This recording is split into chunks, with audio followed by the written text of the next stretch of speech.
Good evening, everyone. Welcome once again to high school football on ESPN Cambridge tonight. A new rivalry of sorts is the Bobcats travel the short trip to New Concord to take on the John Glenn Muskies. Bill Kafuri, Mark Withrow in the house tonight as we'll have all the action here on what feels like a football Friday night in the fall, doesn't it, Mark? Yes, it does. It's a beautiful night for football. Kind of strange after we've had stifling hot days, but this is a great night. Seems like we're in the middle of fall, but what a night and a big game for both squads. I'm sure everyone out there has looked at their radar as we have, and we're just kind of looking on the edge of the Harvey remnants. A tropical storm has worked its way up from the Gulf through the Mississippi, and it's in southern Ohio, certainly. And looking at my radar, Mark, it keeps saying that we should be having rain at any point, if not right now. But we've been lucky. It's not raining. It looks a little dark to the south, and if we're fortunate, maybe we get this game in and there isn't any precipitation. Well, at this point, Bill, I got to tell you, I'm happy we're inside. Until the walk back to the car, hey, all's good. Yeah, you'll make me pull that thing up as close as possible, too. Amen. The 1-0 Muskies hosting the 0-1 Bobcats as the Muskies on the road last week took on Meadowbrook, a game that you happened to see, I believe, and that was a shellacking. They put on a lesson. Well, they did. They came out, but they made a lot of errors. They had several turnovers. There were some interceptions, some fumbles. They did get things rolling finally, and they ended up winning 48-6.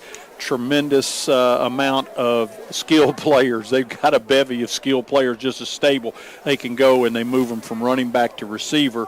And the catalyst of everything is Justin Haycock, the quarterback, number 5, the senior. And he isn't necessarily pretty, but he gets the ball to the people that need to get things done.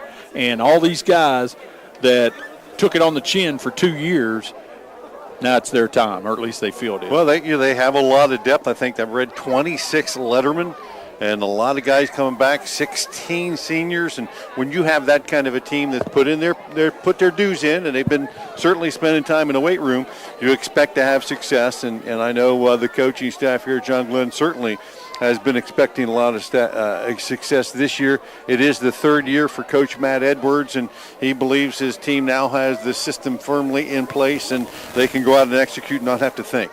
Yeah, 7-14 is his record. Like I say, the first couple of years following the legend John Kelly, kind of tough. He's rebuilt the squad. These guys have taken on the chin. They've had really nice off seasons.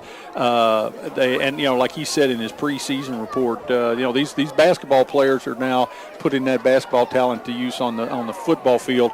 They're strong, they're quick, they're a good, solid team, but they got to cut down their mistakes. Bobcats come in 0-1 after a tough loss at home last week, 28-7 to Indian Creek, a team that they beat in the opening game a year ago that kind of propelled them into the playoffs. They got a lot of points from Indian Creek throughout the season last year. This year, the Bobcats, as you said, they made a lot of mistakes. They turned the ball over in inopportune times. They couldn't come up with big stops on defense, and they just made a lot of young mistakes, and they have a lot of young kids. They're trying to rebuild the offensive line.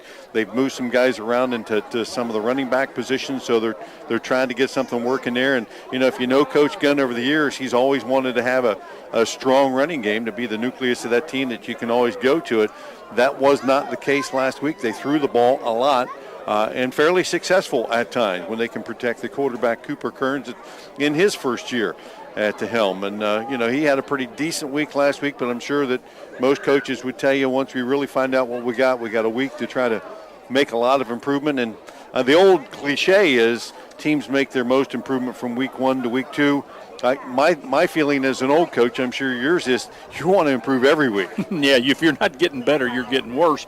The thing about it, though, too, Bill, is Indian Creek's an admirable football team. I mean, they're going to win more games than they're going to lose. They might even have a shot at the playoffs. I mean, this was not a bad team they lost to. They just had execution problems, some mistakes, and Indian Valley veteran enough to take advantage of it. Hey, we're listening to the pregame here Indian tonight. Creek, I'm sorry. Indian Creek. Wait, you can say what you want. I'm just going to think yes, and say what I'm going to say.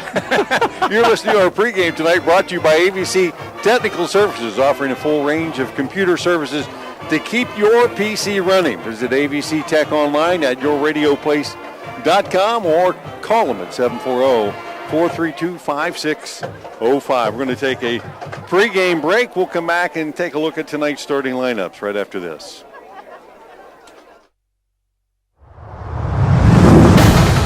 ABC Sports presents Cambridge High School Bobcat Football. Tonight's game is brought to you by Whitesides of Cambridge, Kimball Companies, Doan Ford, Wally's Pizza, People's Bank, and Dr. Darcy Wakefield DDS.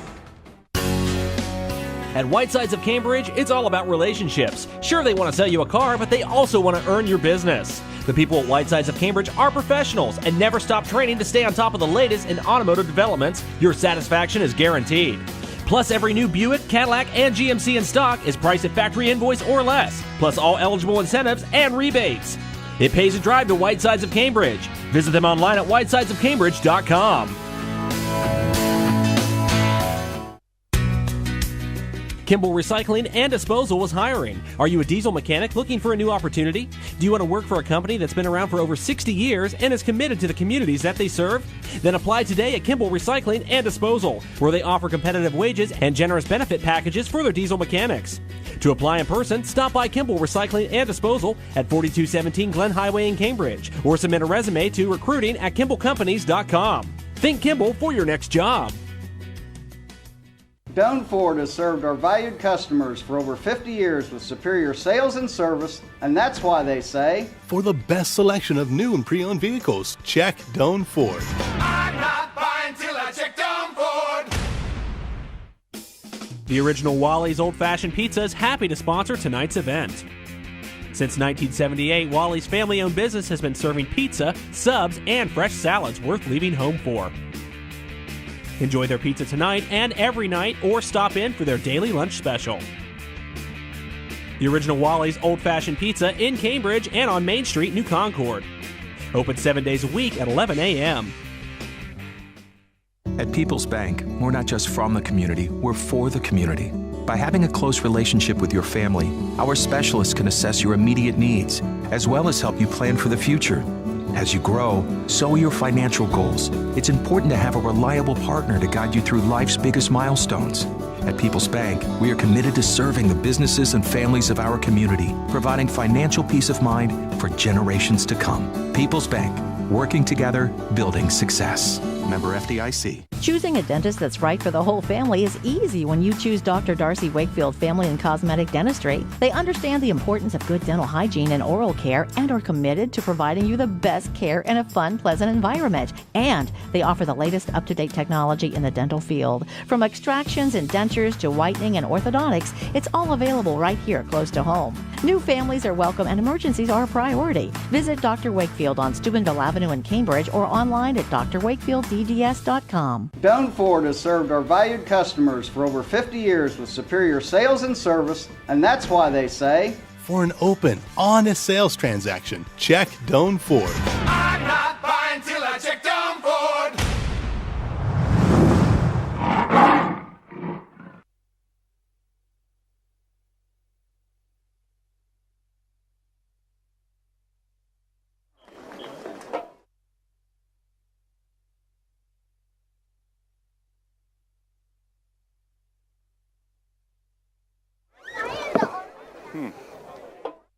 Welcome to McConagha Stadium on the campus of Muskingum University for tonight's John Glenn season opener versus the Cambridge Bobcats.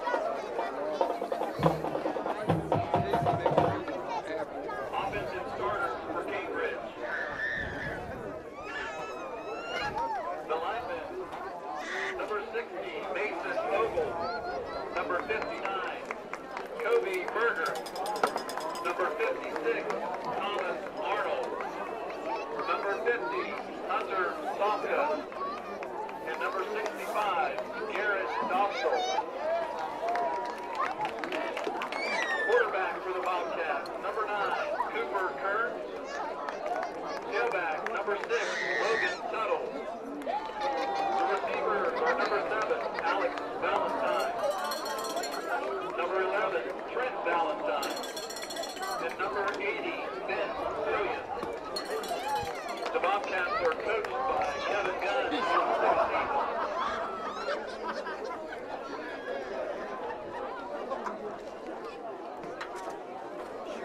Offensive starters for John Glenn. At quarterback, number 5, Justin Hancock. Running back, number 28, Shane Bonner. Wide receiver, number 1, Casey Smith.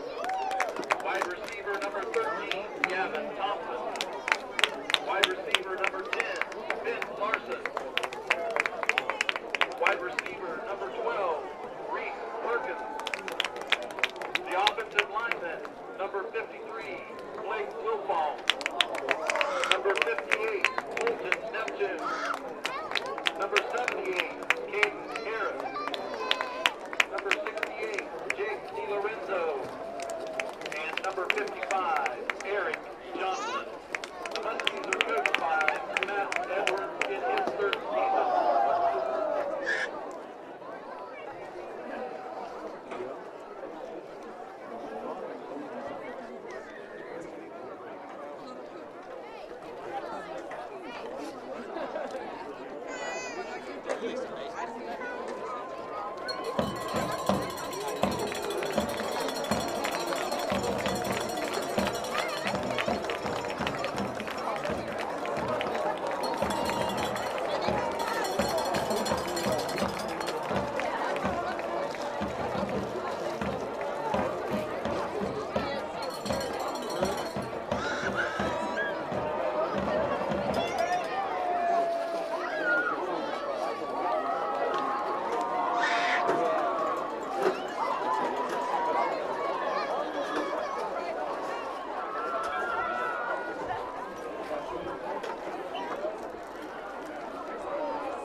Stadium ready for the start of tonight's contest between the Muskies and the Bobcats. The Muskies won the toss. They will receive tonight's opening kickoff.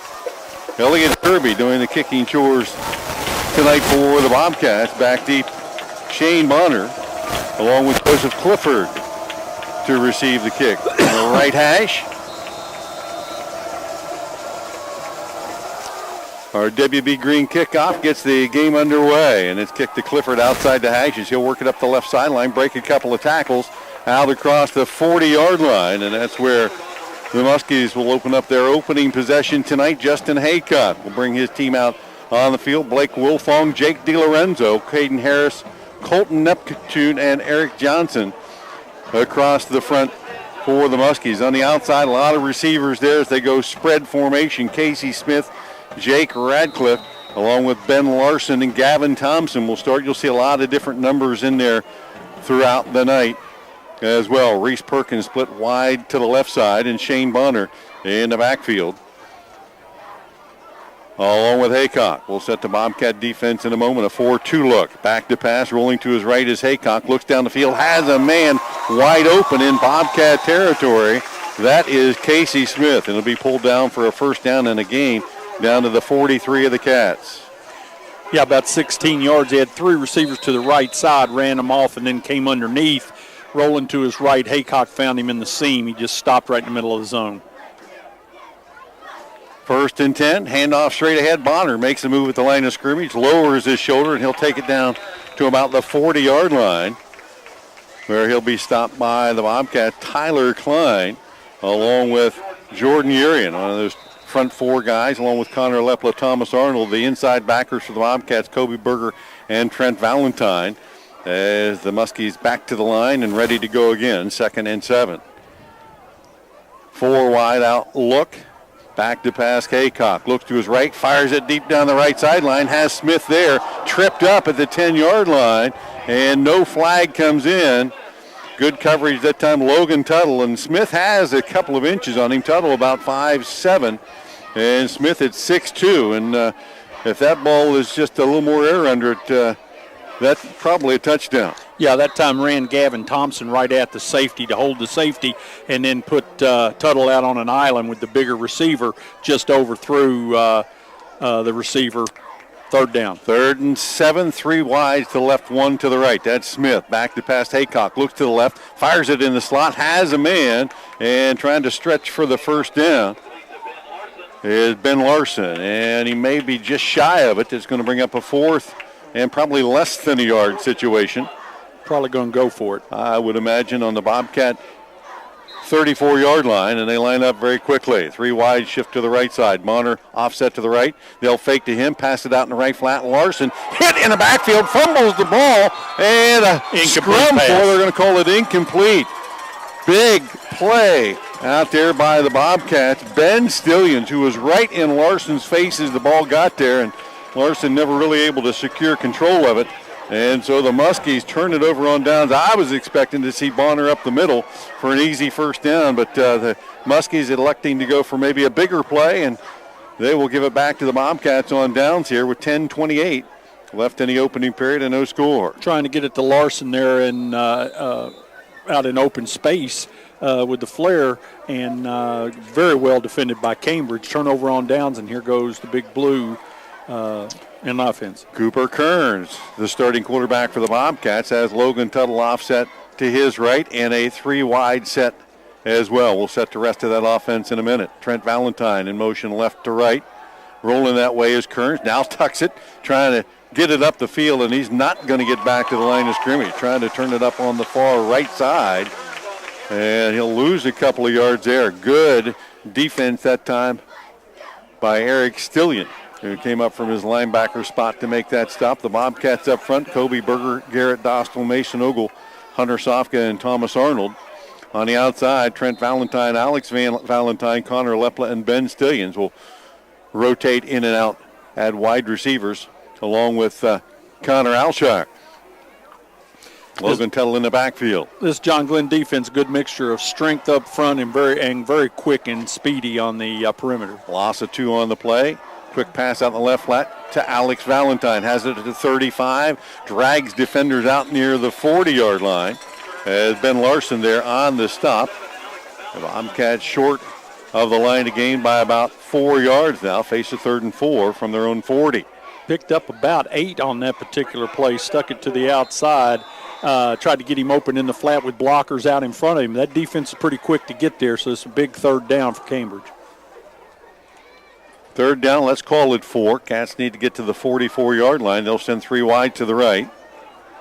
Alshire, a lone receiver to the left. Here comes the blitz. Kearns rolling to his right, flips it out in the flat, has a man, and in and out of the hands of Ben Stillions. He had a first down, took a knee to kind of catch the pass, and went right off his chest and out of bounds. Well, didn't catch it in his hands, Bill. It went in, hit his pads, bounced off his shoulder pads. You want to catch it in those hands. And that time, wide open receiver, John Glenn dodges a bullet, going to bring him into a punting situation. So back deep to receive the kick will be Bonner and Clifford. And let's see, on to punt the ball for the Bobcats comes Connor Alshire. Bobcats struggled with some snaps a week ago, had one over the head of Alshire, who's 6'3", this one right in his chest, steps into it, just barely gets it away, and Bonner takes this one on the run at the 35, 40, 45. Midfield, has one man to beat, bounces off that tackler, and then a host of Bobcats will catch up to him at the 40-yard line. And Shane Bonner brings that one all the way back to the line of scrimmage. Right, he caught the ball on the move. It was a short punt, and he was able to get some real good yardage. Tried to put a move on, then decided to run over the defender, and good coverage that time to get the fleet-footed Bonner, or that could have been real trouble. Still, ball on the 40-yard line. Yeah, the Muskies have excellent field position at the Bobcat 40-yard line. No score here, just the second possession for the Muskies, and they'll be in a pistol set here with Bonner offset behind and left of the quarterback, Justin Haycock. 3 wide to left, 1 to the right. 4-2 set defensively for the Bobcats who are showing blitz. Handoff straight ahead to Bonners. Slips a tackle in the backfield. Nice little step off to the right side. He'll gain 5 after being pulled down there for a short gain by the Bobcats, Jad Mahari. Did a nice job handing off to the on the left side and him coming back to the right. He waited for his blocker, a kind of a hesitation, picked up 5. 2nd and 5, again, a 4 wide set. Back to pass, man down the right side, fires it down there intended on the outside for Joseph Clifford, who had a step or two on Tuttle, but that's over his head, incomplete. And every once in a while, the Muskies will just test you with that one-on-one coverage to the single receiver side, as they did there. And Clifford's the one that they'll run off. Clifford had a 83-yard touchdown kickoff return and a long pass play for a touchdown last week. Double Y's to each side here, 3rd and 5. Haycock flips it out in the short flat intended for Bonner, and it looked like Connor Lepla might have got a little piece of that as Bonner slipped out of the backfield, and that went over his head and out of bounds. And a 4th down situation again for the Muskies here, but this one a 4th and 5 from the Cambridge 35. 8:08, clock stopped here first period, no score, and the Muskies threatening for the second time. 4 wide outs. Score Perkins in the slot to the top. Haycock will look to his right. And now under pressure in the backfield, he'll go down, and the Bobcats come up with a huge sack again. Garrett Dostal in the backfield for the Bobcats there as Haycock, his receiver, spotted up for the first down, and the coverage was awful tight. And the Muskies turned it over on downs for the second time. Yeah, I think he might have held on to the ball a little too long that time. There was a little stop and go by the outside receiver. Probably should have thrown it and just hesitated a little bit, and that hesitation allowed the defense to get to him. Big stop by Cambridge after a great punt return. Here comes Cambridge on the offensive. Cats have been lucky twice here. The Muskies have had great field position but unable to do anything with it. At the 8-minute mark of this first period, Cambridge's second possession. Kearns with a 3 wide set, and Tuttle offset to his right side, a tight end to the right as well, and they hand it off to Tuttle straight ahead, and he'll be stacked up at the line of scrimmage. Not much there. Dylan Westwood on the first contact for the maroon and white tonight. Just really getting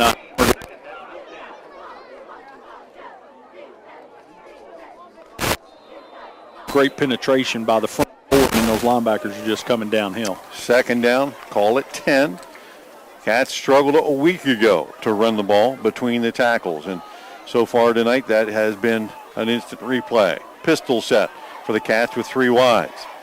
They'll fake it inside, pop pass to the tight end. That's Mahari, and he'll have it out to the 45-yard line, a gain of about 6, maybe 7, and that's a little wrinkle we didn't see a week ago, as the old pop pass, if you would call that, from the eye set before. Nice job. Linebacker was on a game that time. He stepped up, and the tight end just replaced him. Very well scouted, popped it right in there, and it brings up very makeable third down for Third Cambridge. and 3 for the Cats. 2 wide to the left, 1 to the right. Tuttle in the backfield. They'll throw for it out in the left flat, and that ball thrown before the receiver, Ben Stillion, made his cut, and it was up over his head. He didn't even get his head turned around before that ball was in his face, and the timing of that pass falls incomplete, and it's fourth down for the Bobcats. They'll punt for the second time tonight. Yeah, I think Mr. Kearns got a little rushed that time and threw it a little quicker than he really needed to, and caught the receiver a little off guard. Bonner and Clifford back deep to receive the punt from Connor Alshire. He'll stand at his team's 33.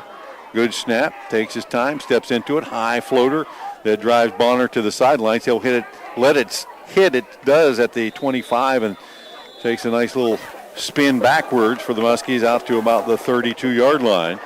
And so with no score and 6:37 left here in the opening period, the Muskies will have their third possession. Kind of expect a little more fireworks in this early tonight. Well, I'm kind of interested. John Glenn's come out and pretty much hung their hat on the pass. There's been 6 passing attempts, 3 rushes. That's kind of interesting considering they have a pretty good, strong running attack. I'm surprised they didn't try to establish Bonner, then go to the throw. Bonner offset to the right of Haycock. Now he'll shift to the left side. 2 wides each way in a 4 wide receiver set. And a handoff straight ahead to Bonner. Makes the move to the line of scrimmage, then cuts to his right, and he'll get across the 35 near the 37-yard line. On the stop for the Bobcats, Alex Valentine along with Connor Lepla. Little quick hitter, looks almost like, I think it's predetermined, but it looks like the zone read that you hear about on the college level so much. Picked up right about 5 yards. Got about 5. Jordan Urian playing the inside backer tonight for the Bobcats. Hand off again to Bonner, straight ahead across the 40. Has the first down out near the 44-yard line. Finally brought down by the Bobcats, Kobe Berger. He had 14 tackles to lead the Bobcats a week ago. He is their leading tackler this year and has been for the last year or two. Going to pick up about 7 on that play. Again, straight ahead, quick hitter. And see, that offensive line likes that. It's downhill blocking, and the defensive line doesn't like it that much, and that'll help out their pass blocking. Bonner offsets to the left side. Bobcats show and blitz up the middle. Back to pass. Quick screen to the left, and Haycock not going to have time. There's the man, the myth, and the legend. Kobe Berger in his face was coming right up the middle, and he didn't give Haycock any time to find a secondary receiver. Big loss all the way back to the 32-yard line. Well, that was the perfect defense called there by Coach Wilson. That time they came in with a blitz, and they came running up, and there was no secondary level, flat level receivers for him to go to. Everybody was down the field with their back to him, had nowhere to go, and takes a big loss on the play. Looked like they were trying to run the bubble screen or the jailbreak to the left. Not there. 2nd and 22. Haycock will roll to his left 3 receiver side, looks down the field, fires it in the slot, and good coverage again by the Bobcats. Berger, who immediately tackles Score Perkins, who hung on to it. I don't know how he did, as he got rocked on that one. A gain of about 7 or 8. It will be 3rd and 14. Yeah, that got a little bit of it back, but it's a 3rd down and about 13 to go. We'll call it 14. 3 wides will shift to the right side. Reese Perkins, the lone receiver on the left, and Bonner. Offset to the right of Haycock. 3rd and long. Bobcats showing blitz again, and here they come under pressure. That's the screen to the right side to Bonner. Has it at the 40, and stacked up just across the 40, well short of the line to make. He got about a 4-yard gain on that one, and the Bobcats very aggressive defensively here, and it pays off for them and forces the Muskies into their first punt situation of the night. Well, it was a good call that time, screen pass. They had a lot of people coming after him. He threw the ball in there, but and got it to Bonner with blockers in front of him, but Bonner cut it back to the inside. Probably second guessing, easy to see from up here, but to the outside would have been a little bit better, giving him a little more grass to deal with. Emerson back in punt formation as the Bobcats have Trent Valentine, the single safety, back to receive the expected punt. 4th and long. Standing in his own 32, takes it, steps into it, left footer, high, floating kick. Fair catch called for down at the they're going to get a clip. 14-yard line, and is going to be a flag on the play. One of the blockers for the Bobcats was blocking on a fair catch, and that cost you both ways. Yeah, I think that was Tuttle that time. At least it's either 6 or an 8. I can't see. Came down, and he really didn't even have to make a block that time. But he made contact and pushed him out of the way, right in the back, right in front of the referee. Yeah, when you're not returning it, you don't want to be. No, when he called the fair catch, that really blockers stay away. Emerson got a lot of that punt, had a high hang time. Yeah. And a high left-footed spiral, which is kind of tough if you're not used to receiving those. It can be difficult to catch it. Nice job by Valentine, but the Cats are going to be backed up to their own 9-yard line. No score. 3:27 left in the opening period. Bobcats at their own 9-yard line will still stay with that 3 wide receiver set. Tuttle, offset to the left of Kearns. Hand it off inside. Tuttle hit at the line of scrimmage. He, again, will not get back to the line of scrimmage. Bonner made first contact. Tuttle spun away from him, but he got nailed by a couple of other Muskies inside there. Looked like Westwood, again, was a piece of that tackle along with Eric Johnson, and it's going to be a loss of a yard on the play. Just great penetration by that the front 3 of John Glenn, and then those linebackers. They got 5 guys right behind the defensive line. They're running downhill and cleaning up things. No running room for him for Mr. Tuttle. Bobcats lost the Battle of the Trenches a week ago, and so far tonight that's the case again. 2nd down, 11. Quick pass out in the left flat. No, but Kearns went to throw it and lost control of it. He'll pull it down and run it out across the 10, and all on his own got it out to the 14. He went to throw that ball, and it slipped right out of his hand. Lucky that he was able to control it because he had the defender bearing down on him. Yeah, I don't know how he brought that ball back. He's going to pick up about 6 yards. And how he got that ball back in his hand, Bill, I have no idea. But he did. As he went to throw it, the defender went up to knock it down, and he kind of pulled it back out of the air. It was a strange play, but he was able to pick up 6. Nice play by Kearns. Bobcats do not have a first down tonight. They face a 3rd and 5 here from their own 14-yard line. They'll have to hustle to the line here. The play clock running down. They'll get the snap off. And a timeout called before they can do that. So the Bobcat coaching staff realizing that was going to be a tough play for them, and they'll take the timeout. We will too. First period action, 2:35 left and no score from McConagha Stadium. We'll be back in 30 seconds.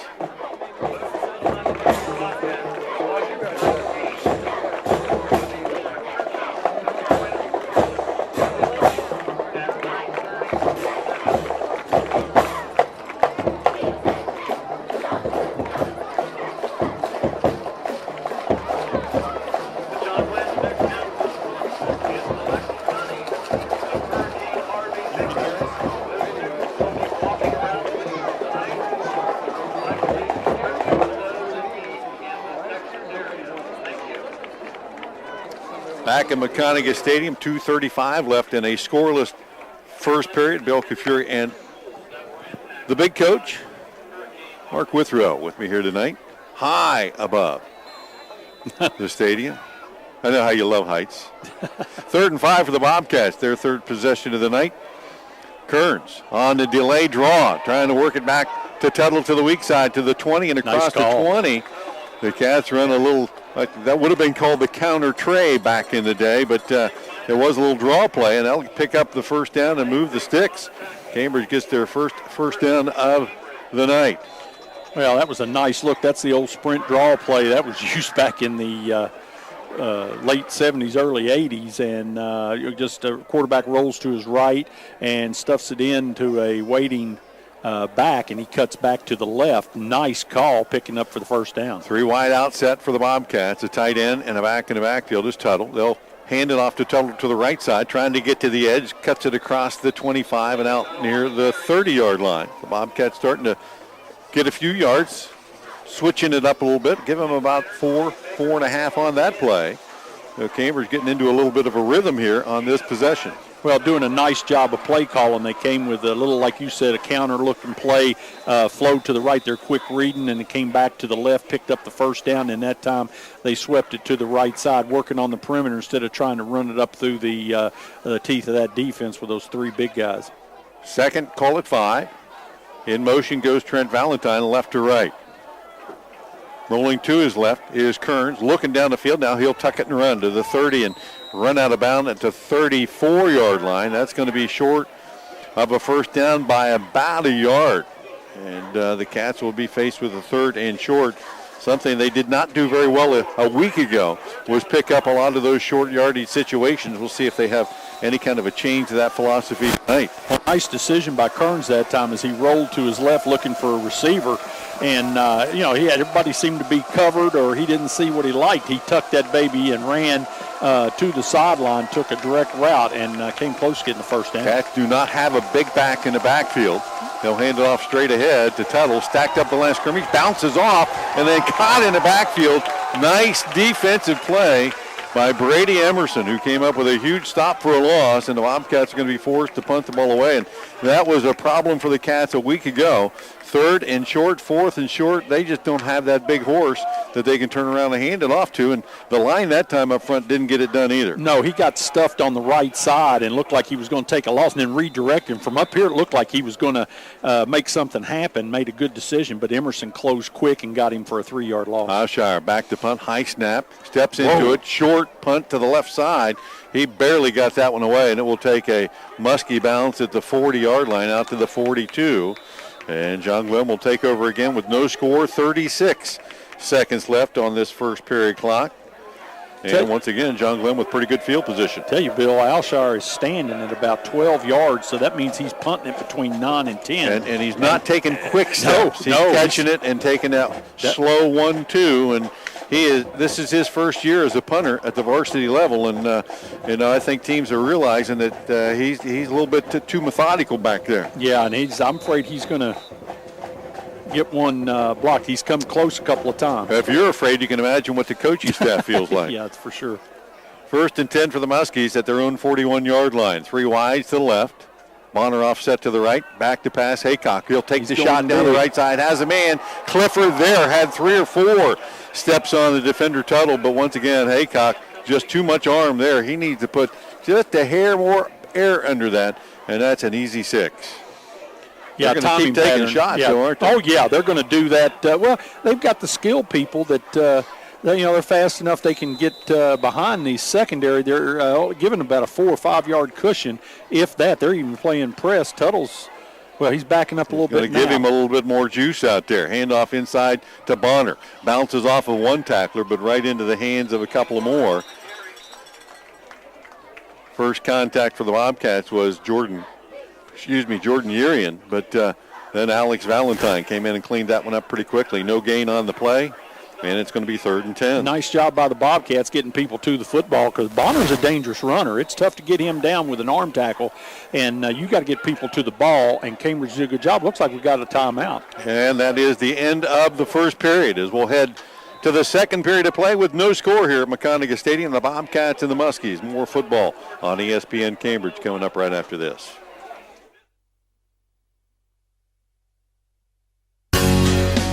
At Whitesides of Cambridge, it's all about relationships. Sure, they want to sell you a car, but they also want to earn your business. The people at Whitesides of Cambridge are professionals and never stop training to stay on top of the latest in automotive developments. Your satisfaction is guaranteed.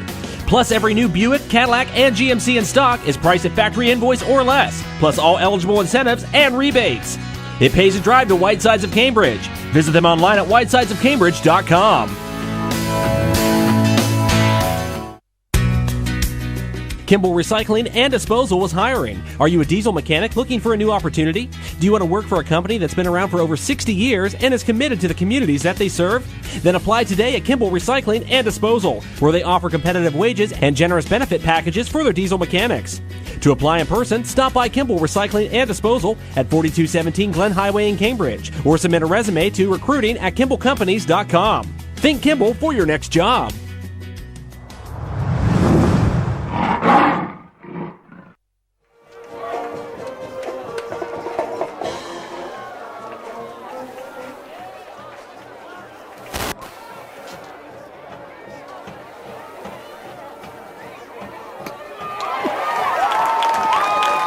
Third and long for the Muskies. Haycock rolls to his right and finds Joe down the field, and that's Joe Clifford, that is, and he is going to have the first down all the way down. Tomcat 34-yard line. Huge down for the Muskies to start this second play. No score. They are threatening again. About 27 yards that time on the play.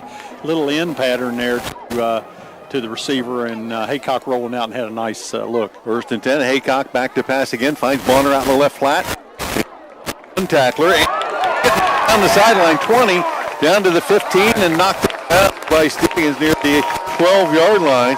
2 Bobcats took shots at him out there. Both of them come up empty. Anthony Colvin had the first shot, and I think Tuttle maybe the second. And the Cats are not very good open field tackling, and the Muskies banging on the door now in the red zone. About 50 on that particular play, and that time just missed tackle, like you say. A strong running by Bonner. Cats showing blitz. They'll run the option to the right side. Bonner to the outside, cuts it to the corner, to 10, down to the 5, cut down in the open field that time by Bryce Antle. Nice open field look that time by the Bobcats. But will be inside the 5-yard line now. Goal to go. Little quick pitch that time to the right side and just ran to the flag. Actually, I'm mistaken. It's 2nd and 3. They can pick up a first down at the 2. Bonner straight ahead, stacked up in the backfield. He slipped momentarily there, but then got stuck at the line. Looks like we got a Bobcat down there. Urian in there, along with Garrett Dostal, who is very slow for the Bobcat to get up. I think he's okay. I think he got twisted a little bit. Bonner slipped, and he laid the wood on him, but he was kind of twisted. His body was going one way. His upper half was going one way and the lower half the other, and got a little twist, but he seems to be okay. So Bonner checks out. Brady Emerson will check in. 155-pound sophomore at the running back spot. 4 wideouts. Haycock checks out the defense. Emerson off to his right side. 3rd down and 5, looking to pass. Under pressure, flushed down to the pocket. Fires it out in the right flat. And he has Clifford wide open in the end zone for the touchdown from 7 yards out. The Muskies finally break through. Nice job that time by Haycock. He just bought time. He was looking to his left, and then he changed direction because of the rush, went to his right, shifted over a little to the right, and Clifford did a nice job finding the opening. They get the touchdown, 7-yard touchdown pass. Haycock to Clifford. On for the extra point attempt comes Score Perkins. A lot of leg, but a little inconsistent. Good snap, ball's on the tee. That one, he barely got it, but it is straight and through. You're right, he nailed it straight, but he got the bottom half of the ball, and there was a lot of spin on that, but indeed it is good. And the Muskies take the lead here, 10:26 left in the first half. It is 7-0 John Glenn. We'll be back right after this.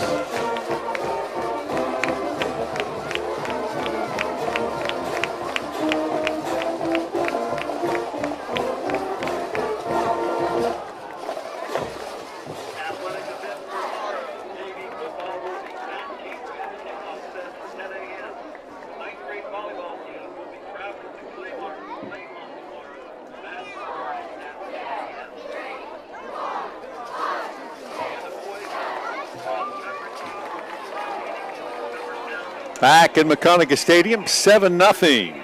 John Glenn on top of the Bobcats. Muskies have threatened a lot this first half, but finally breaking through there. A couple of big pass plays, and the last one putting points on the board.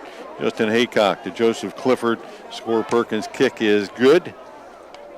And it is 7-0 with 10:26 left here in the first half. I think Cambridge's done a nice job defending John Glenn and the skilled people that they have. But I tell you, what got them, and you said this on the drive up, you were telling me their tackling is a little suspect, and that's what got them into trouble. That took them down deep in the territory by missing a tackle on Bonner. Came back to haunt them. Morgan Williamson on for our WB Green kickoff, a hometown insurance agency that cares about your insurance concerns. 7-0. Our updated scoreboard brought to you by Ford Tire and Service. Williamson approaches, high end-over-end kick. That's going to go to one of the upbacks, Alex Valentine at the 15. Straight up the gut to the 30. And he did have a hole momentarily, but just put his head down and tried to run through all the tacklers that time. And it might have been Williamson that got a piece of him. No, it was not. Number 21 for the Muskies. That's Minor. Minor kind of gimping there a little bit coming off the field. So the Cats take over at their own 35, down 7-0 now. here in the second period. 10:18 left to go in the first half. Bobcats had a pretty productive drive. Their best drive of the night, their last possession, mixing it up a little bit. But let's see what they can do this time down a score. Two wide to the left. Alshire, the lone wide out to the right side. Kearns will run the option to the left side. And good defensive play by the Muskies that time, coming off the edge. Looked like number 32 maybe. Yeah, number 32, Eric Stillion, did a nice job of coming up. They had the pitch man covered and the quarterback. He takes the QB down for a 2-yard loss. Bobcats trying to get to the edge. They haven't had any success between the tackles, and this Muskie defense pretty quick. It's going to be tough to get outside on them as well. 2nd down and 12, loss of 2. Play action. There's that pop pass. There's that pop pass nearly intercepted, tipped at the line of scrimmage. And Colton Woodburn diving forward along with Jad Mahari, who was the intended receiver, and it falls incomplete. They ran that pop pass to the right side, but that time John Glenn had the right side of the offense, and that time John Glenn had a game coming off the left side of the offense, and so they were able to get a paw on it. Eric Johnson, that defensive end on that side, might have got a hand up there and tapped that one a little bit. So now the Cats facing 3rd and long. Clock's up, 9:42, back to pass. Kearns flushed out of the pocket, flips it down the field, finds a man, and that's completed. The Tuttle out across the 40 to the 41, but short of the first down as he needed about 4 more, and the Cats will be forced to punt for the 4th time tonight. Nice job by Kearns to evade the rush because he had some pressure coming on him, and he really kept his composure, got away from him, and tried to make a play, but just the defense just reacted too quick and able to stop him short. Going to have to punt it. Clifford and Bonner back deep to receive the Alshire kick here.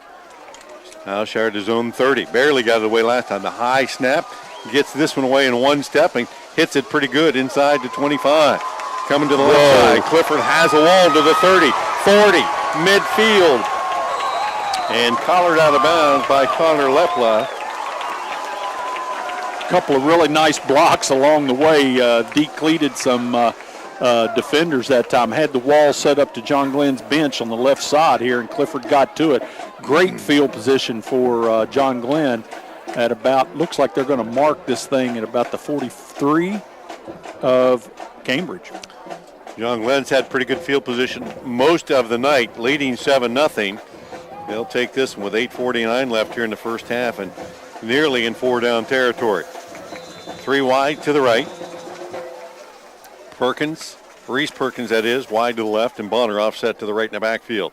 And Bonner will take the handoff, make a cut at the line of scrimmage, slip away from one tackler, and then Kobe Berger does his best rodeo imitation to ride him down there for a short gain out to the down to the 40. Very strong runner. He kind of runs up and down, but he is very strong, and you have to hold on for dear life and get some people to the football. He is 5'11", 185, but he is a stout 185. Cat showing blitz. Quick pass out there in the right flat by Haycock. Larson will haul it in, but he will lose a yard or two on that play. Good defense that time by the Bobcats, Anthony Colvin, who came up and made that play in the open field. It will be 3rd down and about 8. He's actually going to lose a yard. They threw a little screen out there, a little hitch. They had 3 receivers. He stepped back. They threw it to him. The other 2 blocked. Well defended by Cambridge. The 3 wide shift to the left side this time. As does Bonner. He'll lead Haycock that way. Looking down the field, nothing there. Has a lot of time. Fires it down in the deep left flat. Stillions covering up on Gavin Thompson, and that one falls incomplete. Now the Muskies here. Do they punt the Bobcats into a hole or go for it on 4th and 8? Going to be interesting. That was an interesting play there. I'm not so sure that Justin Haycock shouldn't have tucked the football and see what he could got. He had a lot of green in front of him. He tried to force it in. Very well covered.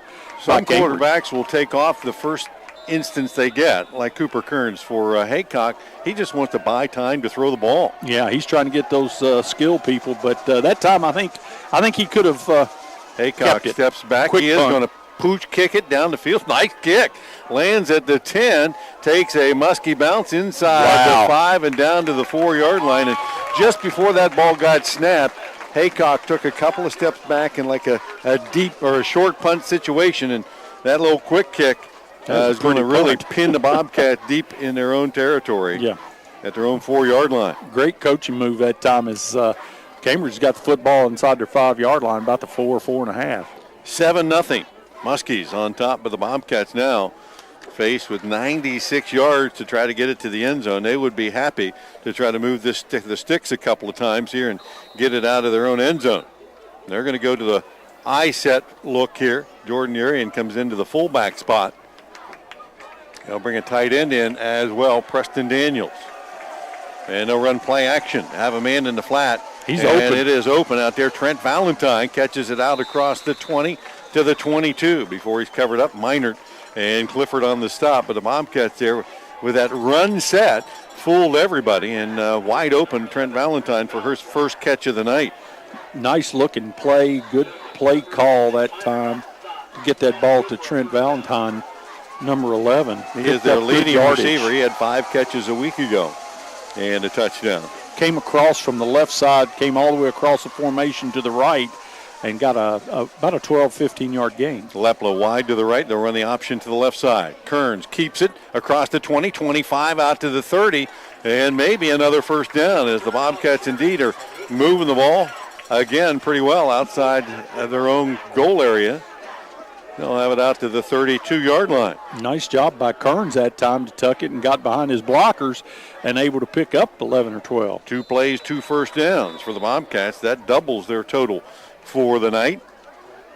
Under 7 minutes to play here, first half. 7-0 Muskies. Bobcats on their best move of the night here from deep in their own end. 4 wide out this time for the Bobcats. Alex Valentine in motion to the right. They'll throw the quick screen out there to Lepla. He'll catch it and spin away from one defender, but get nailed by the second. Ben Larson there with a nice tackle, and Lepla with a short gain of about 2 or 3. Yeah, that time a little hitch. 3 receivers. They threw it to the backside receiver. The 2 in front blocked, able to pick up about 3. Second down, call it 8 for the Cats. Ball at their own 34-yard line. 3 wideouts to the left side. Trent Valentine on the outside. Handoff coming back to the right side to Tuttle. And he'll turn it out across the 35 near the 38 and get the Bobcats a makeable third down situation. It's going to be 3rd and a long 4, maybe 5, as they have to get it out to the 42-yard line here. Nice job on the sweep. It looks like their sweeps and their counters will open up the running game for them as a quick read defense just having a little problem getting to the junction. That's again trips to the left.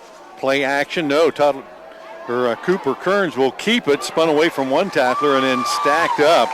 He made a nice move to evade one tackler, but Joseph Clifford there to get him in the open field. And it looked like Kearns might pick up the first down. He'll get a couple, but the Cats are going to come up 2 yards shy of the first down here and be forced to punt the ball for the 5th time in 5 possessions here in the first half. Yeah, Kearns, it looked like made a real good decision that time, but just the closing speed of the defense shut it down.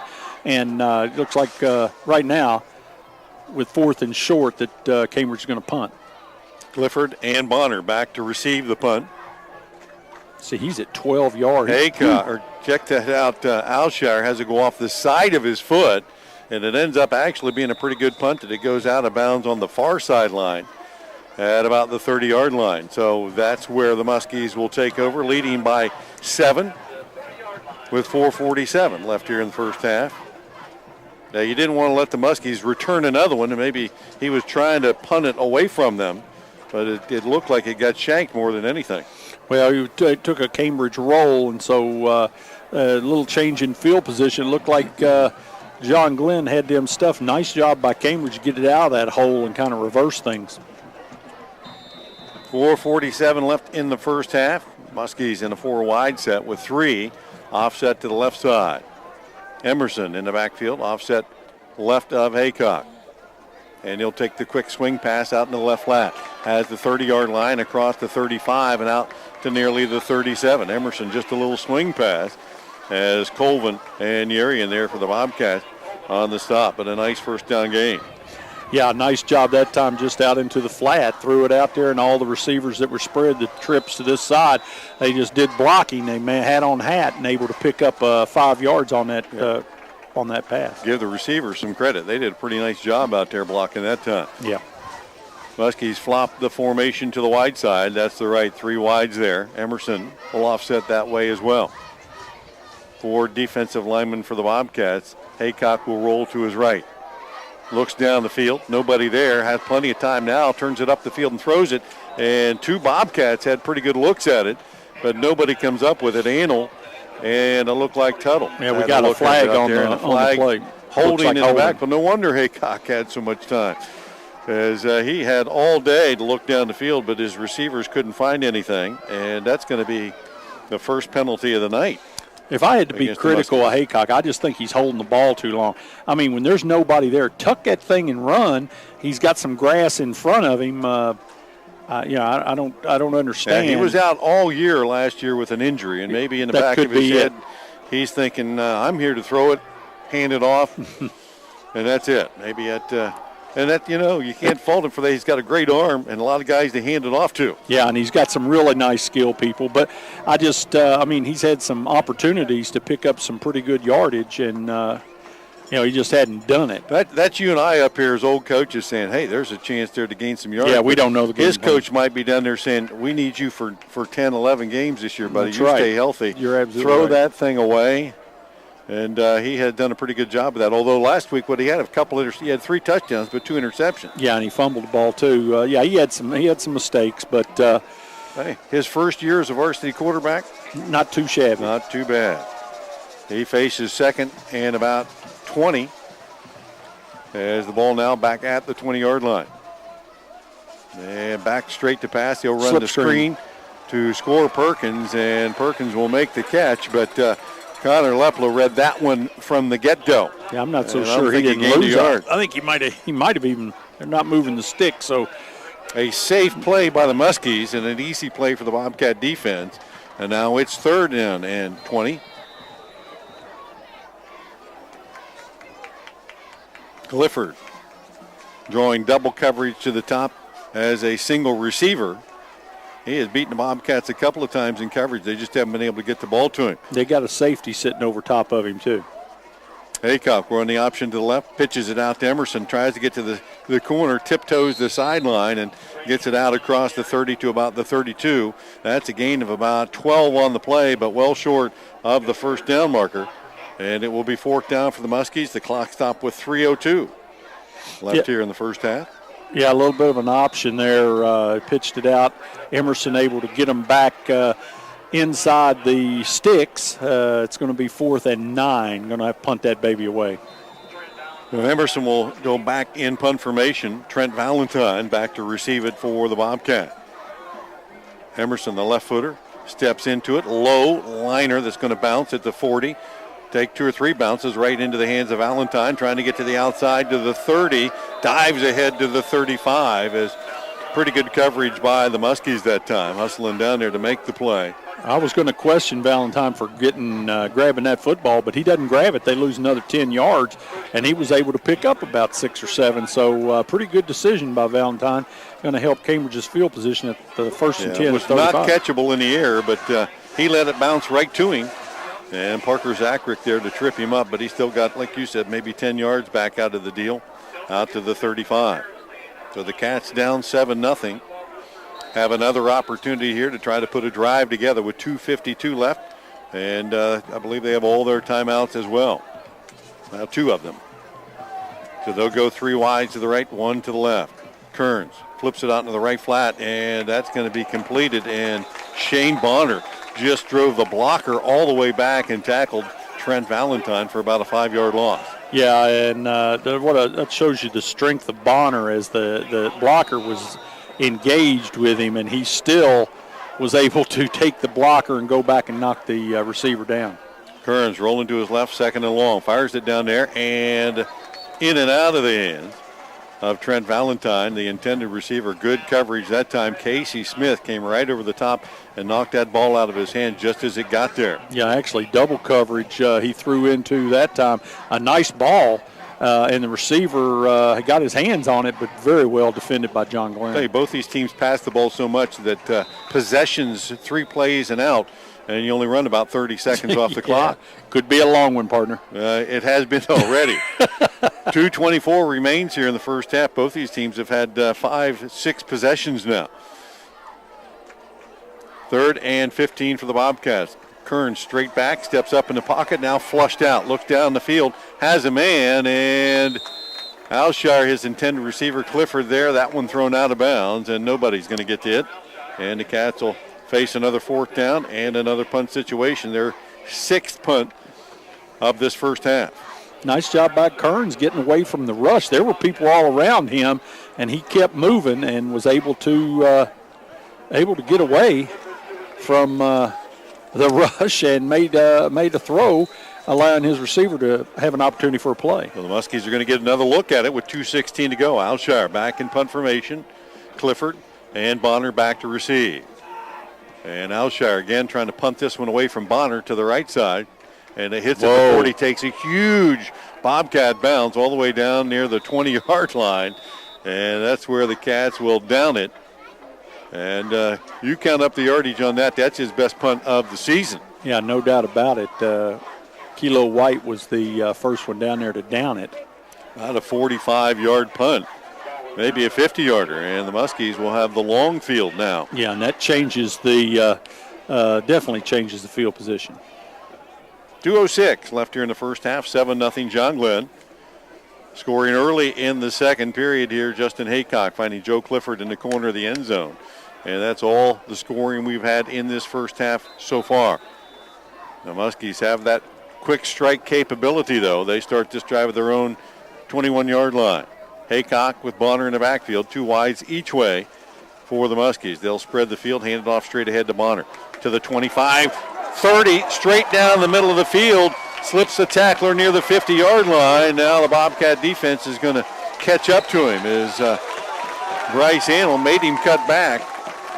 And Tuttle and Lepla will chase him down. Wow, that's big yardage. You're going to have to give me the yardage on that. But he ran to the right. He waited for his blockers. He found the hole, exploded up in there. Great team defense to stop him and redirect him, or it could have been worse than it was. 37-yard pickup on that first down. Now 4 down territory and 3 timeouts to go. The Muskies with 3 wide to the right. 1 to the left side, as well as Bonner stays in the backfield, offset to the right of Haycock. Haycock will look to his right, now looks down the field under pressure, and he just throws this one away into the Bobcat sideline. That might have been a miscommunication by the receivers. They're going to call him for intentional grounding. There's nobody in that area as a receiver. Well, that was a bad look for Haycock. What they were doing, they were trying to make it look like they were going to screen it over to the right side, but they sent 2 receivers down the field. They did not fool the defense. The defense went with the 2 lengthy receivers, the 2 receivers going long. And instead of throwing it over the head of his receiver that was standing there, he threw it down the field out of bounds where nobody was. He's going to get intentional grounding. He'll lose yardage and the down. So after a big first down play, the Muskies now going backwards, facing a 2nd down and 20. 1:30 left to go in a half. That's going to back them up into their own territory. Line of scrimmage was the Cambridge 42. And it'll go back to about from the spot of the flag is even a bigger penalty, all the way back to the Muskie 42. So that's a big mental mistake. And a loss of down. Yeah. And the thing is, he had a receiver out there. Number 10, Ben Larson, was standing out there acting like they, to get the screen. He was wide open, but he wanted to throw it away to stop the clock, and in doing so, he threw it way down the field where no receiver was. I think you got an injured Cambridge player here. This number, Bryce Antle, is kind of shaking the cobwebs out a little bit, and the official here has actually called timeout. He keeps kind of shaking his head, looking at the ground, and they're going to send him off. He took a hard shot there a couple of seconds ago on that play that Bonner ran down the field, and Antle's going to step out for a play or two, and they'll check him out over there. That was good recognition by the official here. He'll be replaced by Aaron Johnson. So 3 wides to the left for the Muskies, 2nd and long. Haycock will roll that way, has Bonner in the flat. Boy, look at this wide open on the wheel. Bonner will catch it at the 40. a foot race down the sideline, and he'll be taken out of bounds near the 20. The Bobcats, they ran that play right into the guy that subbed in, and the defense was certainly confused by it as Bonner ran the wheel route out of the backfield. He'll have it all the way down to the 20-yard line, a pickup of about 40 yards on that pass play. So Bonner has accounted for a lot of the yardage here as a receiver and a runner. And now the Muskies, with 1:20 to go, have it in the red zone. Yeah, they ran the defenders off and then came out of the backfield with Bonner, and Bonner was wide open on the wheel. Yeah, almost a pick play because whoever's guarding Bonner couldn't get to him. So 3 wide, switch to the right side. Bonner offset to the left. They'll run the option that way. Haycock will hold on to it this time, and Kobe Berger drags him down. Actually, that's not Berger on that stop. That is Cooper Conte. I'm sure we got to have a timeout. And there is the first timeout by the Muskies. They'll take it. We will too. 1:09 left here in the first half. 7-0 John Glenn, but they threaten again. We'll be back right after this.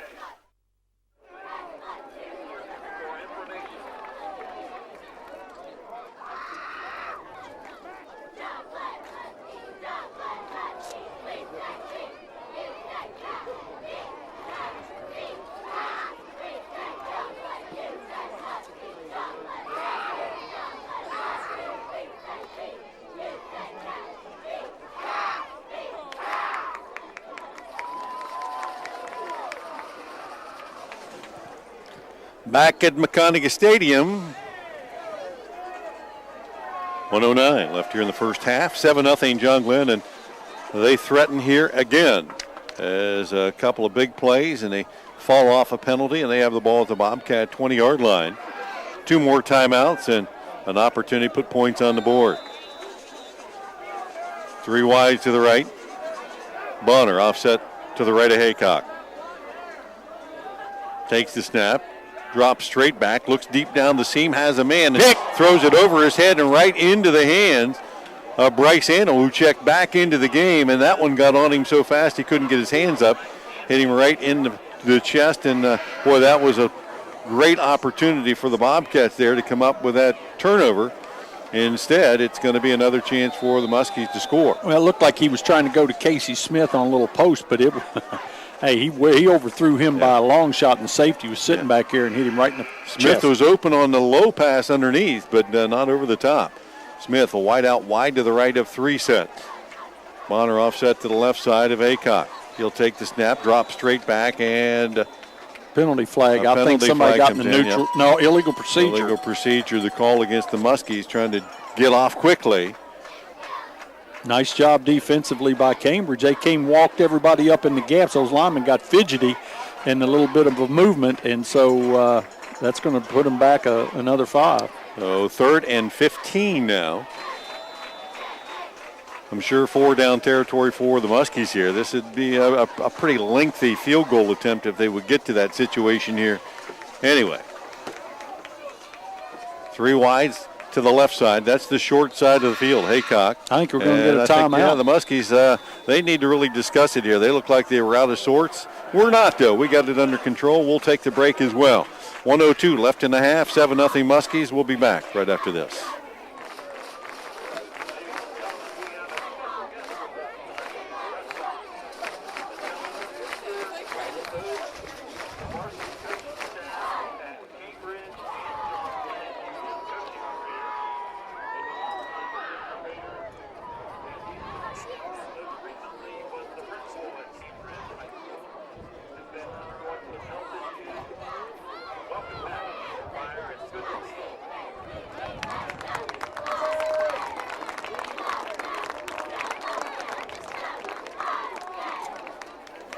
Back at McConagha Stadium, 7-0 Muskies, and threatening to put more on the board here just before halftime. 1:02 left on the clock. The Muskies have 1 timeout remaining, and they indeed have flipped that the receivers from the short side now to the wide side as they come out of the timeout.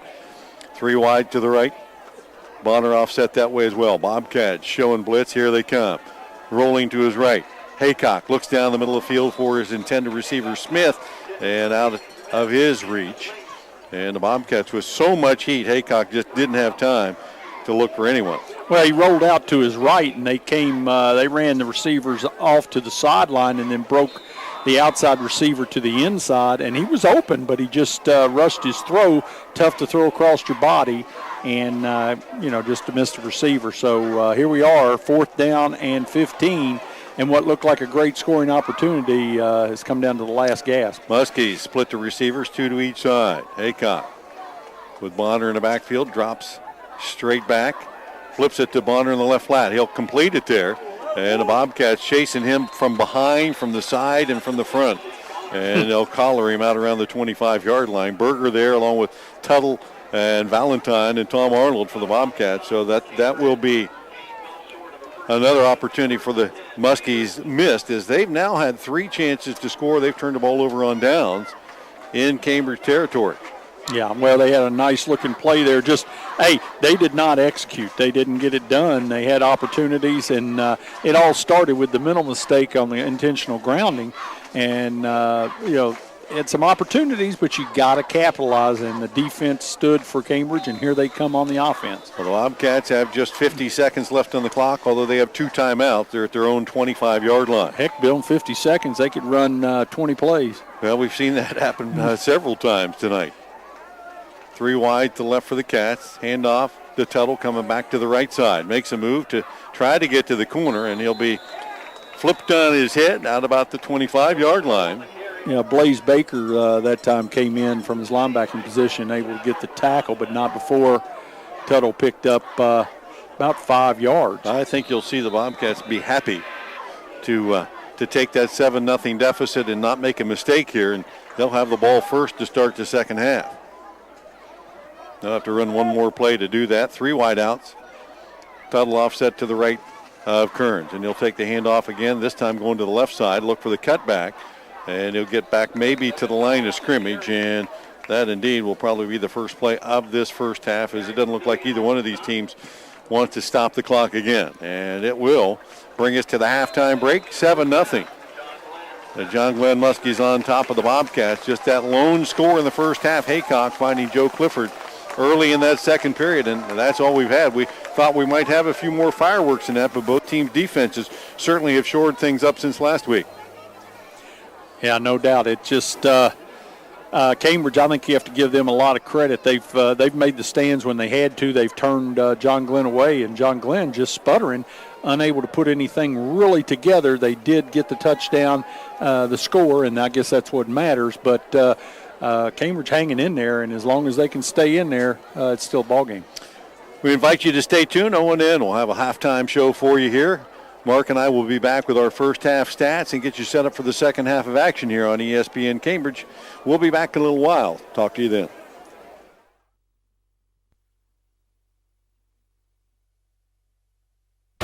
Cambridge High School Bobcat Football.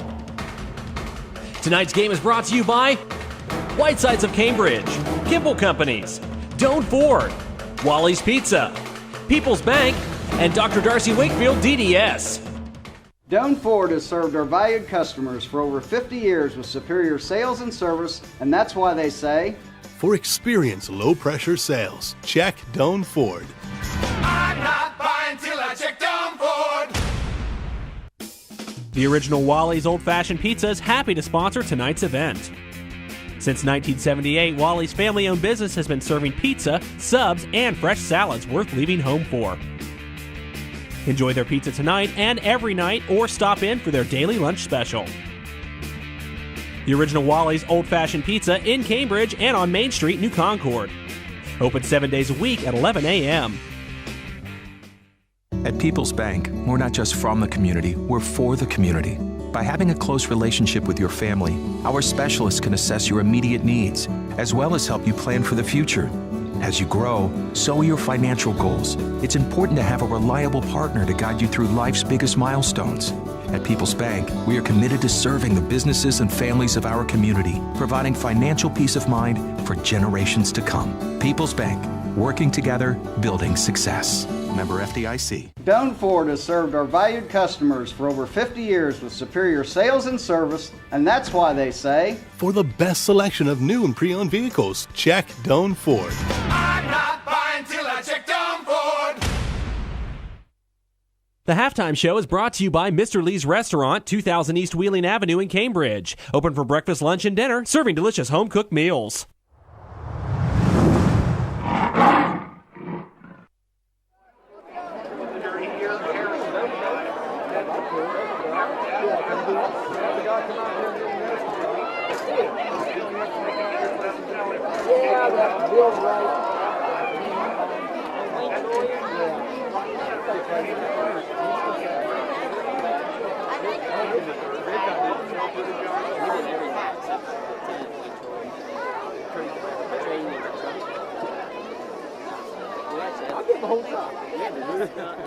We had everything done. The only thing you did was put two things on.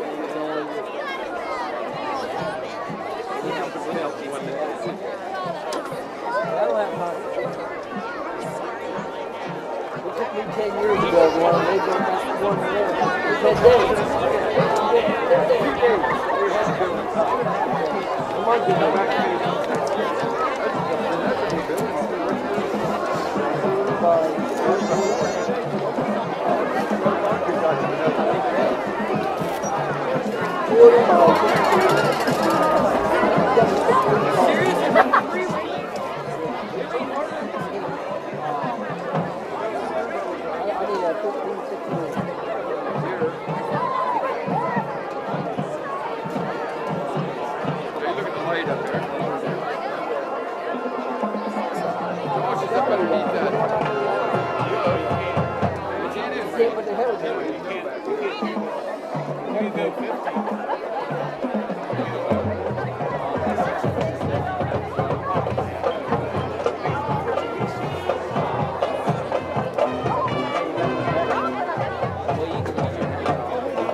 88 goes to number 4,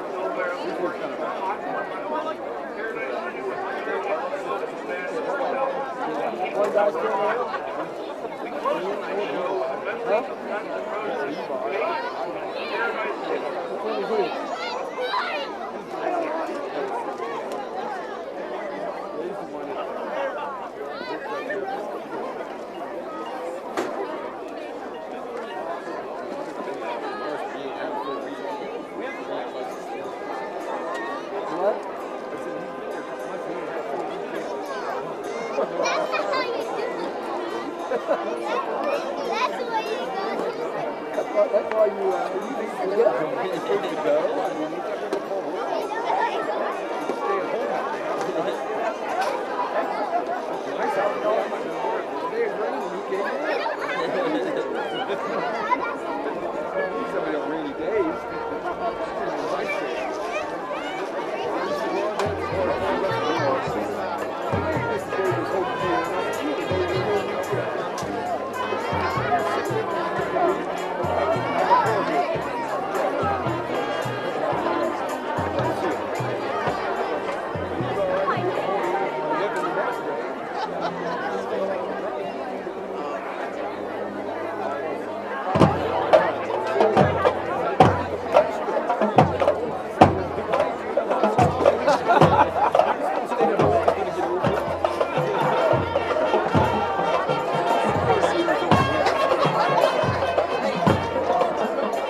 Choosing a dentist that's right for the whole family is easy when you choose Dr. Darcy Wakefield Family and Cosmetic Dentistry. They understand the importance of good dental hygiene and oral care and are committed to providing you the best care in a fun, pleasant environment. And they offer the latest up-to-date technology in the dental field. From extractions and dentures to whitening and orthodontics, it's all available right here close to home. New families are welcome and emergencies are a priority. Visit Dr. Wakefield on Steubenville Avenue in Cambridge or online at drwakefieldDDS.com. At Whitesides of Cambridge, it's all about relationships. Sure, they want to sell you a car, but they also want to earn your business. The people at Whitesides of Cambridge are professionals and never stop training to stay on top of the latest in automotive developments. Your satisfaction is guaranteed. Plus, every new Buick, Cadillac, and GMC in stock is priced at factory invoice or less, plus all eligible incentives and rebates. It pays to drive to Whitesides of Cambridge. Visit them online at whitesidesofcambridge.com. Kimball Recycling and Disposal was hiring. Are you a diesel mechanic looking for a new opportunity? Do you want to work for a company that's been around for over 60 years and is committed to the communities that they serve? Then apply today at Kimball Recycling and Disposal, where they offer competitive wages and generous benefit packages for their diesel mechanics. To apply in person, stop by Kimball Recycling and Disposal at 4217 Glen Highway in Cambridge, or submit a resume to recruiting@kimballcompanies.com. Think Kimball for your next job. The original Wally's Old Fashioned Pizza is happy to sponsor tonight's event. Since 1978, Wally's family-owned business has been serving pizza, subs, and fresh salads worth leaving home for. Enjoy their pizza tonight and every night, or stop in for their daily lunch special. The original Wally's Old Fashioned Pizza in Cambridge and on Main Street, New Concord. Open 7 days a week at 11 a.m.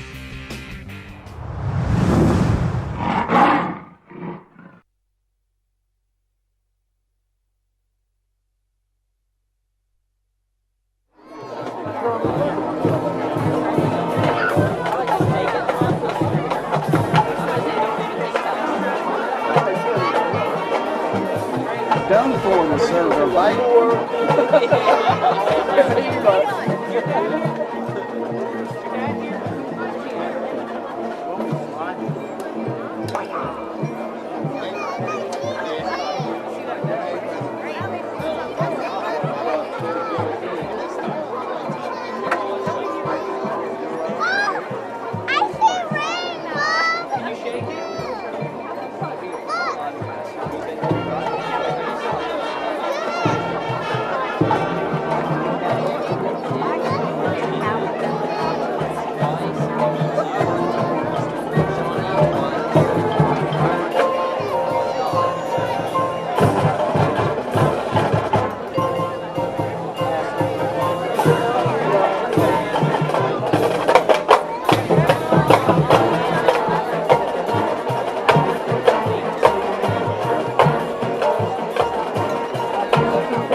halftime score, Myers 35, Kirksville 0.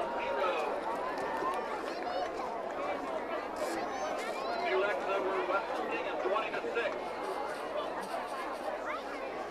Granville over Zanesville 13-7 at halftime. Tri-Valley Morgan 27-0.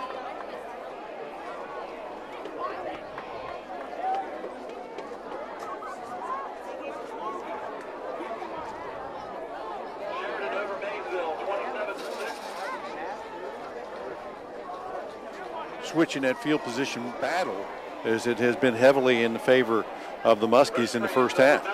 Yeah, John Glenn seems to have had the ball in pretty fine field position the whole night. Again, kudos to that defense for Cambridge, who's really hung in there and scrapped around and given up only one score. Cambridge's got to get something going offensively. They seem to be able to run the football at the perimeter or off of some kind of counter with that quick flow defense John Glenn's showing. Throwing the football, they've had some open receivers. They got to execute, though. They've got to catch the football. Cooper's got to find the open receiver, and he's made some good decisions, but boy, that's a quick defense. They closed down the holes pretty quickly. And I would probably argue that the Muskies have controlled the line of scrimmage really on both sides. Yep. That, Cambridge hasn't been able to run the ball sometimes when they needed to. They had a 3rd and 1 or a 4th and 1 and couldn't pick up any yardage there. But Bonner, on the other hand, has run the ball pretty effectively between the tackles and outside as well, as the Cats had 7 first-half possessions, including the one right near half, but punted in 6 of those. The Muskies only had 3 punts in their first half possessions, and I have them unofficially with about 6 or 7 first downs, the Cats with only 3. As Score Perkins is on to begin our second half of operation with our WB Green kickoff.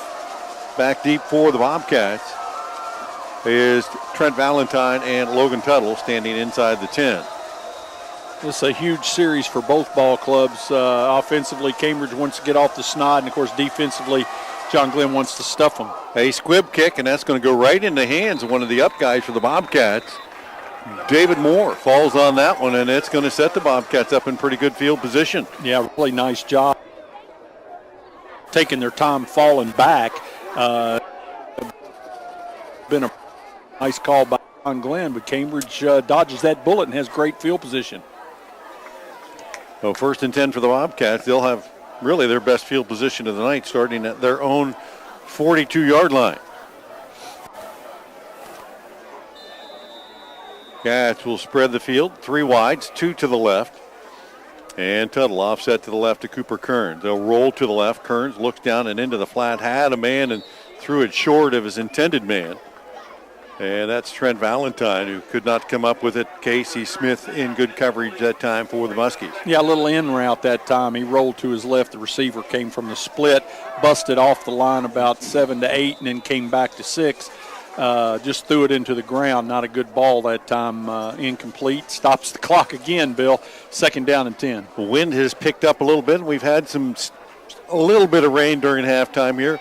We could expect maybe some more of Harvey to hit us here in the second half. 4 wide for the Cats, 2nd and long. Kearns again to his left. Plant throws it down the field, has a man, and that's picked off. Ben Larson stepped in front of Trent Valentine, weaves his way across midfield and into Bobcat territory. And you could tell that time Cooper Kearns rolling to his left, didn't get his shoulders completely squared up the field, tried to throw it back behind in the middle of the field area, and that middle safety, Ben Larson, was all over that one, and that'll be an INT and our first turnover of the night. Well, Ben Larson was back there reading, playing center field, and he just read the eyes of Kearns, who was zeroed in, locked in on the receiver, and tried to force it in there. Like you say, first turnover, and here comes John Glenn on the attack. They're in good field position at the Bobcat 41-yard line as they enjoy a 7-0 lead and 1st and 10. 3 wide to the left. Haycock takes the snap straight ahead. Bonner to the 40, breaks it to the outside. 35, 30, and finally corralled. Ben Stillions with the tackle in the secondary. Give Bonner another big gain, that one of about 15 yards, and a first down. Yeah, nice job that time. Hit it off the left side of the line. The left side of the offensive line just caved in. Cambridge and the receivers did an excellent job blocking on this left side for a big gainer. 4 wide out set, 1st and 10 from the Cambridge 25. 2 each way as Haycock checks the sideline for the play change. Calls it out, and Bonner switches from the right to the left. Bonner again, straight up the middle, makes a move to the 25 and down near the 20. And you and I both said a little bit in that first half as Kobe Berger comes up with that stop, or Garrett Dostal, that is, that you probably would give the ball to Shane Bonner a little bit more, that they've had great success handing it to him, and he's had good success in 2 carries here. Well, and when it helps the offensive lineman. He's a good athlete, he's a strong runner. That opens up things for the passing attack, take a little of the pressure off. And right now, it looks like they're trying to do just that. 2nd and 5. Muskies at the Cambridge 20. Again, Bonner straight ahead, lowers the shoulder, carries defenders. Berger on the stop. And it looks like maybe Sofka in there as well for the Bobcats. And straight ahead, but Cambridge defense very stout there up the middle. About picked 3. up about 3. You're from that old school, though. You'd rather see it run all the time. The only pass that was in your repertoire playbook was past the plate. There you go, and I'm still good at that. They'll run the option to the right. Haycock fakes the pitch, keeps it, turns it up inside. Needed to get down to about the 16, and he's going to be very close to that line to gain. I think he got it, too. And let's see if the officials agree. Haycock thinks he got it. The officials are going to stop the clock and take a closer look. That ball on this artificial turf with all those lines laser painted on there, it's pretty easy to tell. But this ball, the nose of it is just inside the 16. They'll bring the sticks on anyway. Boy, I tell you, that was a great play by Haycock because he went out to run the option to the right side, and they had people all you saw was a wall of white. Cambridge had it well defended, and that's going to be a first down. Boy, maybe not. They stretched the chains out. It's a centimeter. Get your credit card out because that's about how short it is. It is going to be down and less than the length of a football, much less than the length of, more like the nose of the football. You think anybody in here thinks there's a quarterback sneak? Well, that's the thing. Most of these teams don't even go under center anymore. Right. So how do you do that? Yeah. And Haycock looks like he's going to go under center. I don't know. No, he steps back and he's got Bonner behind him. I tell you, this is where that Haycock center quarterback exchange is something. And he dropped it. He went to a knee. I think he lost yardage. I did, because he went down to the knee. He went to the knees. He dropped that snap. As you and I both said, most teams don't practice that much because he they lost yardage. And that ball went down on the ground, and he dropped to his knee to pick it up, and he's down on that spot. So, once again, the Muskies misfire. Yeah, poor execution that time, and that kills a very strong start to the second half for John Glenn. They were in the red zone and really looked like they had control. You know, that's the thing. They get, and he picks up about 40 yards, and then they didn't give it to him anymore. Yeah. And you might be saying, well, you know, if he's your horse, tighten up that saddle and let's run it to him a little bit. There you go. So the Bobcats with 9:42 dodge a bullet there. They'll from their own 17 handoff. Kearns on the keeper off the left side. He'll take it out maybe near the 20-yard line. Kearns has done that a couple of times tonight. Faked it in, popped it to the outside, and that one will get him about 4. Stops the clock with 9:35 to go. So if we don't have an incomplete pass, we got guys running out of bounds on it. Well, I tell you, nice job of ball handling back there by Kearns, the quarterback. Stuffed it into the Tuttle's belly and pulled it out. Faked out the second level quite a bit and able to scurry around for 4 yards. And a bad snap. Kearns just have to go back, and he'll do well just to pick it up and fall on it. Cats are going to lose all the yardage they had gained and then 1 or 2 more. And I don't know if that ball was snapped when Kearns wasn't aware that it was coming or if it was just off to one side or another. But the Cats will retain possession, but they're going to lose yardage back to the 16-yard line. About 6-yard loss that time off the bad snap. Yeah, he looked a little startled trying to get that football and did a really nice job of getting it without turning it over with John Glenn on the attack. So the Cats are going to face 3rd and long 9 minutes left here in the third period. 7-0 John Glenn. 3 wide to the right for the Cats. Lepla, the lone receiver, to the left side. Muskie's showing blitz. Here they come. Handoff. Tuttle straight ahead. Breaks a couple of tackles, and then shoestring tackle by Parker Zacharick keeps Tuttle from maybe taking that baby to the house. Yeah, nice hole that time, and Tuttle hit it hard.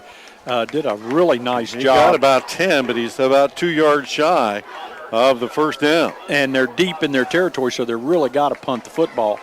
And this is where the Muskies have a chance to Bill, I want you to look. He position. is standing at 12 yards from the center. You're usually at 15, kicking at 12. He's at 12. You got to have somebody can snap it. Now they snap it over his there's head. a problem. Alshire goes back, picks it up, trying to get rid of it, and he will not. That's huge. That ball well over his head.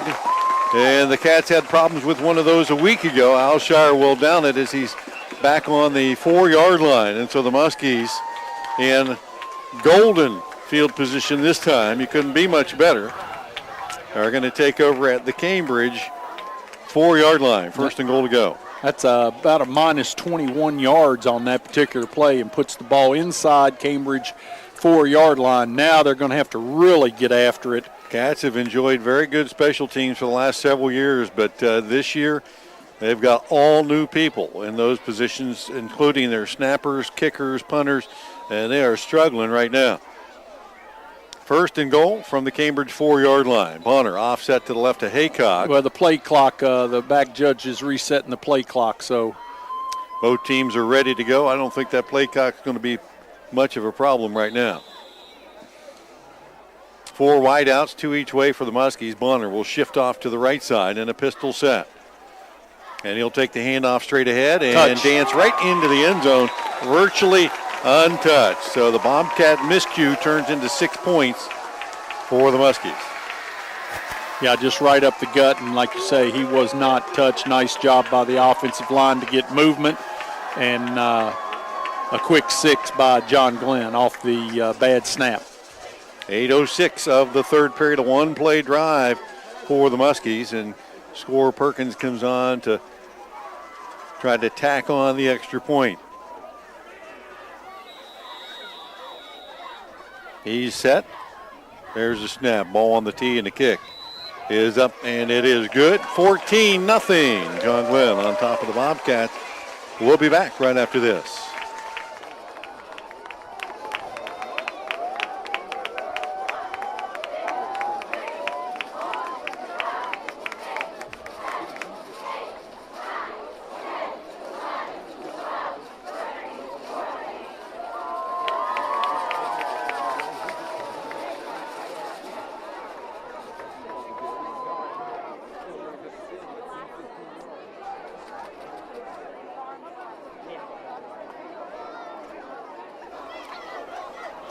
Back at McConagha Stadium, as the Muskies now on top of the Bobcats, 14-0. 8:06 left here in the third period. That is your Ford Tire and Service scoreboard update, located at 424 Steubenville Avenue. Get your winter tires or just change out new ones for that winter. I'm about ready to do that. If it stays like this, my goodness. Hey, I can handle this. No precipitation, please. The coats are out tonight, though. Yeah, they are. They look like we're in the middle of fall. And maybe a few umbrellas here in a little while. WB Green kickoff coming up here in a minute. WB Green Insurance, a hometown agency that cares about your insurance concerns, sponsoring all the kickoffs tonight. Scorer Perkins approaches. He squibbed the last one. This one he'll kick deep, high, end over end. That Valentine takes on the run at the 15. Breaks it up to 20, 25. And he tried to break it to the outside and just lost his footing around the 27-yard line and goes down. There was a seam up that far sideline if he could have gotten there. Yeah, I thought he had breakaway there, and as he shifted, I'm not sure. I couldn't see if a hand got him or if he just tripped, but he goes down. Still pretty good field position for Cambridge at about the 27-yard line. So the Bobcats down 2 scores now. Have only scored once in their first 6 quarters this year. They need to get something going here if they're going to stay in this ball game. I formation for the Cats. Kearns goes under center. Handoff to the deep back. That's Tuttle following his fullback through the hole, and he'll get a couple, but there is not a lot there. And Tuttle, not your traditional I-back kind of guy. I mean, Tuttle comes in here 5'7", 145, and he takes a pounding for a little guy like that, but he is pretty tough.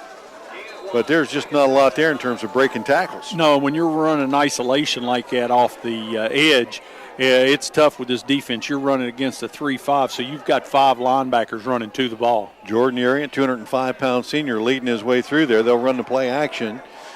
Kearns looks down the field, had a man in between, and that was intended for his wide receiver, Bryce Antle, but he threw it over his head and out of bounds. And Antle, that intermediate receiver, was wide open at the 40-yard line. That time, Kearns just couldn't get set and throw one on target. Yeah, too much air under at that time. They ran a flood pattern here right at the press box. He was rolling to his right. He had 3 receivers. He had 2 on top, and then he had in the flat his fullback. And he threw it, had the receiver open on the second level, but unable to connect. So it's going to stop the clock and be 3rd and 9. 3rd and 9, 7:19 left here in the third. 3 wides for the Bobcats. Rolling to his right, Kearns. Under pressure from the backside, got drilled. That ball came loose. It's going to be a judgment by judgment. Minard at the 10, and he'll take it inside the 5 before the Cats. Trent Valentine recovered to tackle him, and it'll be interesting what the call is they here didn't because stop it. they're marking it. So there's new replay in high school, and that's a problem because it looked like he was set and trying to throw. I'm not going to say it's a bad call, but it's a judgment all the way in high school football. He cocked that arm to throw it, but he got hit before he could throw it, and that ball came loose. So for the second consecutive possession, the Muskies take over inside Cambridge's 5-yard line, this time at the 3, and they're looking to bust this one wide open. Leading 14-0, Bonner. They in the backfield with Aycock. They had a 1-play TD drive the last time, and looking to do it again here. And again, handed off to Bonner. He lowers his shoulder, got down to maybe the 1-yard line. As Urian and Dostal there on the stop. Same play that he scored on the first just a series ago. This time Cambridge closed down still, but they're on the 1-yard line and knocking at the door. Almost halfway through this third period. Bonner this time offset to the left. Takes the handoff straight ahead, and this one he'll lower his shoulder and get it into the end zone. And that's going to extend the Muskie lead 20-0. 2 mistakes, 2 touchdowns. Cambridge had a bad snap, set up ball 1st and goal from the 4 and got it in, and this time on the sack fumble, going to get another touchdown. Second score of this third period, just 2 plays to cover the 3 yards. And Perkins on again for another extra point attempt. He's perfect on the night.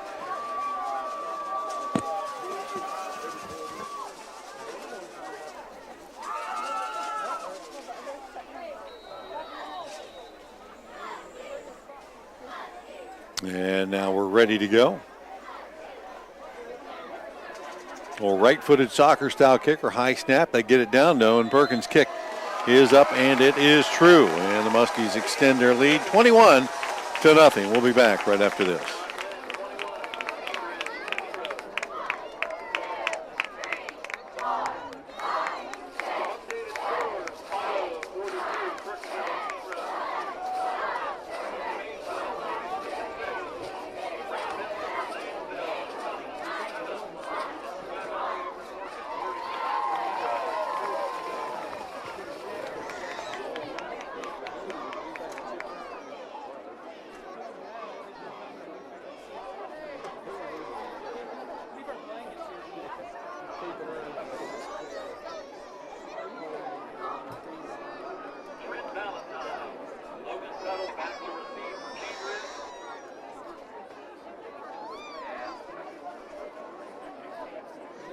Back in McConagha Stadium with 6:33 remaining here in the third period. The John Glenn Muskies have broken this one open now, 21-0. A couple of short runs by Shane Bonner.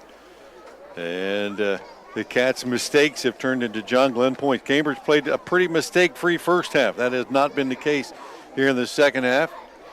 As the Muskies, Morgan Williamson on to kickoff here. WB Green kickoff back deep Tuttle and Valentine for the Bobcat.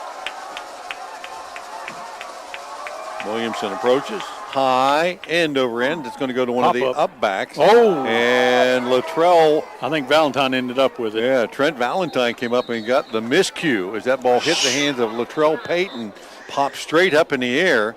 Now the Muskies are saying they came up with it. But Valentine picked that thing off and then was immediately tackled. I think the officials said he was down. The Muskies think they came up with it. And boy, I tell you, did. that's an alert play by Mr. Valentine. Yeah, he's the deep backer. Of course, he's chasing that ball down the whole time, expecting that he's going to catch it anyway. But it came off the hands of one of those up backs, and it was an adventure, to say the least. It popped up. It looked like it might have hit his face mask, shot straight up in the air. And Trent, I believe it was, Trent Valentine was alert enough to grab that football. That saved a near disaster also. So the Cats come out, 3 wide out set. Down 21-0. Payton stays in the backfield, takes the handoff, trying to get to the outside to the left, and that's not going to happen. Dylan Westwood will drag him down for a loss on the play. So the Bobcat running game again has stuttered tonight. Just great penetration that time by the defense. They tried to sweep it to the left side. They pulled some linemen, and everybody just it was a jailbreak. Loss of about 4 or 5 on the play. And, Cambridge, again, has struggled really to control anything on the line of scrimmage. And if you can't do that, you're not going to consistently run the ball successfully. Exactly. 3 wide, second and long for the Cats. Cooper Kearns, quick set, fires it out in the left flat. That's going to be completed to Connor Lepla. He'll get back maybe to the original line of scrimmage or maybe just shy of that, giving 4 yards on that catch, and it's 3rd down 11 for the Cats. Yeah, a nice little out pattern, but like you said, a little, it makes it 3rd and 11, so 4-yard pickup. Bobcats need a spark here if they're going to stay in touch with the Muskies, who are ahead 21-0. 3 wide to the right. Better yet, too, Bill, they better not turn it over. They can't afford a turnover. Kearns runs the inside counter again to Payton. He'll break it back off the left side across the 30 near the 34. Short of the line to gain, though, and that's going to be another Cambridge punting situation. And that has turned into an escapade for the Cats as they have a man down and with a cramp. Not one of those nights that you would expect a lot of cramps. Kind of a cool evening. Somebody didn't drink enough water yesterday. They attend to the Bobcat player on the field. The Bobcats and the Muskies will send in their punt and punt receiving teams. And again, it gives us a chance to kind of set things up here. Bobcats have struggled with their punt team. The snaps have not been sharp. The punter in Connor Alshire is new to that position, and even though he's a big guy, he has been tested in his athleticism to try to just catch it and get rid of it. Well, and he stands a little closer than most coaches like at 12 yards, and that poses a little bit of a problem also. Well, where you stand sometimes is a product of how far that guy can snap it between his legs. Consistently. Mm-hmm. Tom Arnold is up and makes his way to the sidelines on his own. And glad to see he's okay. So let's see what the Cats have going on here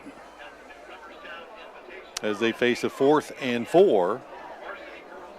I see Alshire on. And this might not be a bad play, though, Bill. They need to get it out of their end. They've given the ball to John Glenn twice now inside the 5-yard line. They need to get on the other end of the field and play. The Muskies have started 5 possessions in Bobcat territory tonight, and they've made touchdowns on 3 of those.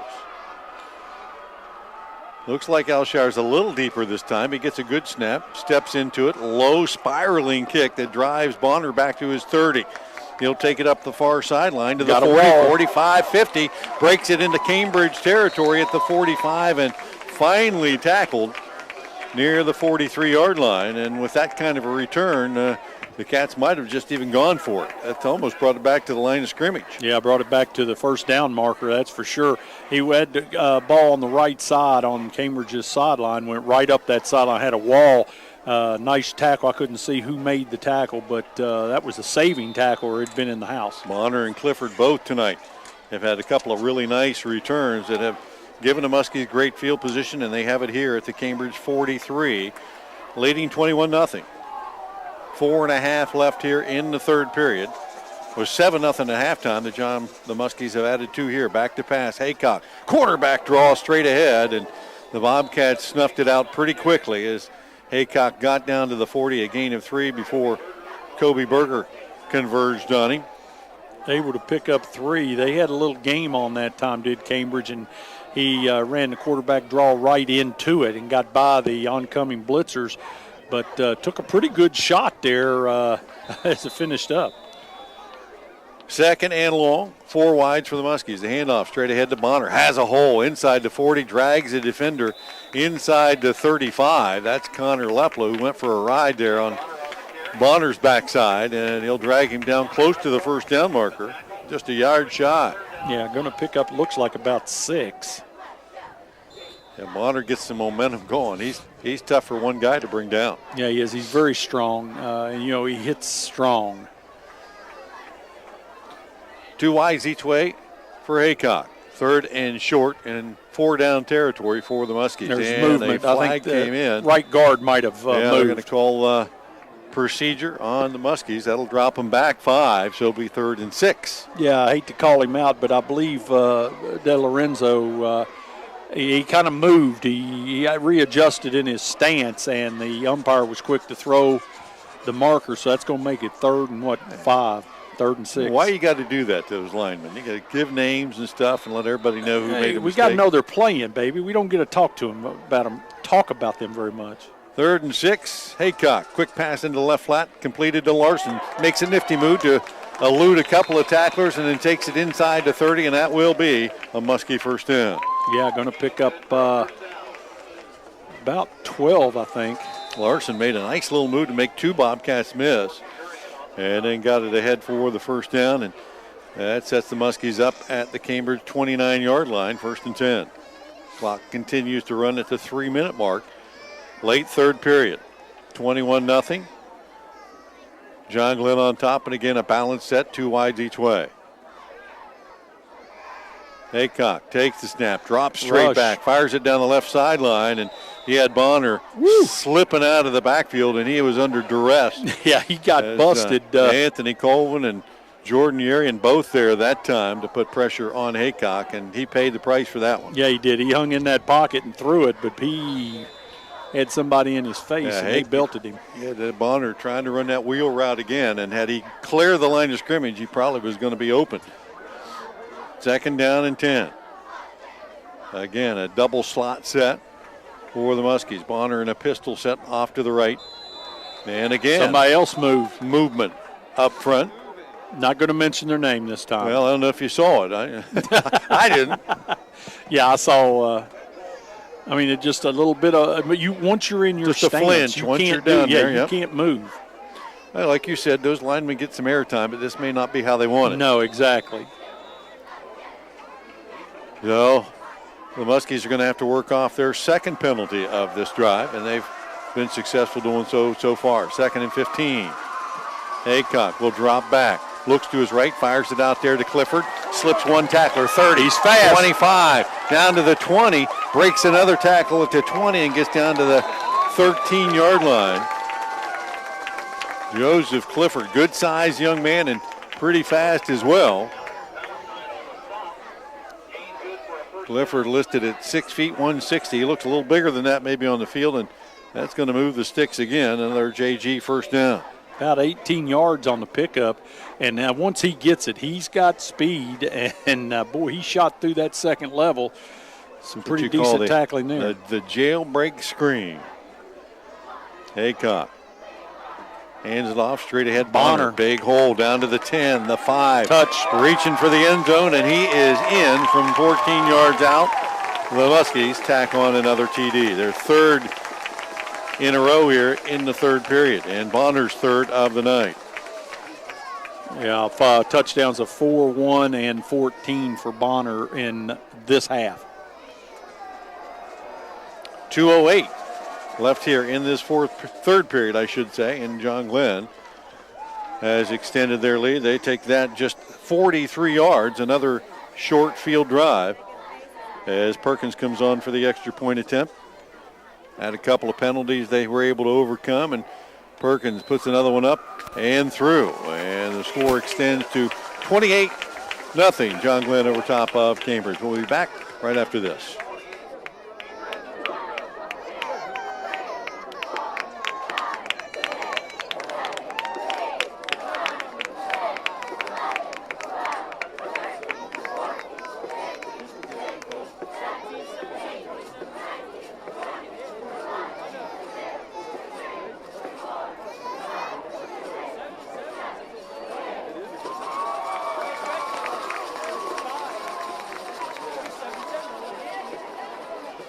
.208 left on the clock here at McConagha Stadium. Third period of action, and John Glenn pulling away from the Bobcat 28-0. 3 of their 4 possessions of this second half have ended in touchdowns, and the fourth on downs where they had a chance to score more points. So John Glenn, after a sluggish first half, has cranked it up a couple of notches here in the second half with the aid of some Cambridge mistakes. Yeah, there's been the crucial mistakes were the high snap and the sack fumble. That kind of took the air out of Cambridge. They're still scrapping, don't get me wrong, but I mean, that's just something to be said when they jump on the football inside the 5-yard line 2 times in a row and able to score. That was a nice little drive by John Glenn. Nice mix of run and pass for the touchdown. Score Perkins on for the WB Green kickoff. He will approach and boom this one deep, high, end over end.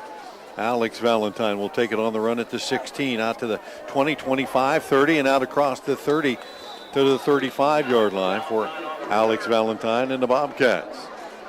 Trying to get something going here. They struggled last week to get their offensive tempo going, and tonight has been no different. The Muskie defense has stifled them. Well, they got a nice mixture of strength and quickness, and so far been able to shut Cambridge down and not letting them get a sniff of the end zone. But I tell you, Coach Gunn's team will not quit. They'll battle to the very end. Bobcats with a 3-wide set. Kearns fakes the handoff on the keeper off the left side, and there's just nothing there. Bobcats have not been able to move that Muskie defense off the mark all night long, and the running game has netted them very little. I think you said 80 total yards at halftime, and they certainly haven't added any here in the second half. No, and the running game, without that running game, and they're trying to throw the ball the whole time, that's just going to present a lot of problems for Kearns and the offense. 4-wide set this time for Cooper Kearns and the Bobcats, 2nd and 10. And a lot of movement. No flag there as he'll pitch it out. Now there is a late flag. Well, they're blowing it dead. Evidently somebody, I don't see a flag on the field, but the official stopped the play. And Cats had actually completed the pass. Dead ball. To Trent Valentine. Illegal procedure, but I don't see a flag anywhere. Yep. Well, apparently you can call a penalty without a flag.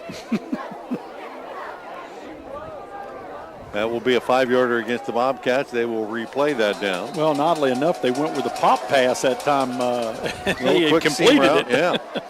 Well, Trent Valentine has been their leading receiver last year and this year, but they have not had much success tonight getting him the ball in space.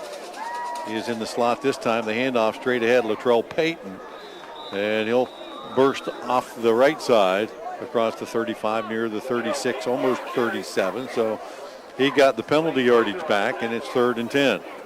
Yeah, he ran up in there pretty hard, got back to the almost a little past the original line of scrimmage, so we'll give him 6 on that. Payton at 6 foot 155, a little bigger than Tuttle, maybe a little bit more of a load, but he hasn't had a lot of playing time.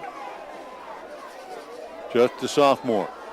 And that one batted down at the line of scrimmage as Kearns trying to fire the fastball off the left side. Intended, looked like for Valentine, and knocked down at the line of scrimmage by one of those defensive ends. I don't know if it was Eric Johnson or maybe Dylan Westwood. Yeah, if you can't get to him, you get those hands in the air and able to knock that ball down. He definitely tried to rip it in there, but didn't get it done.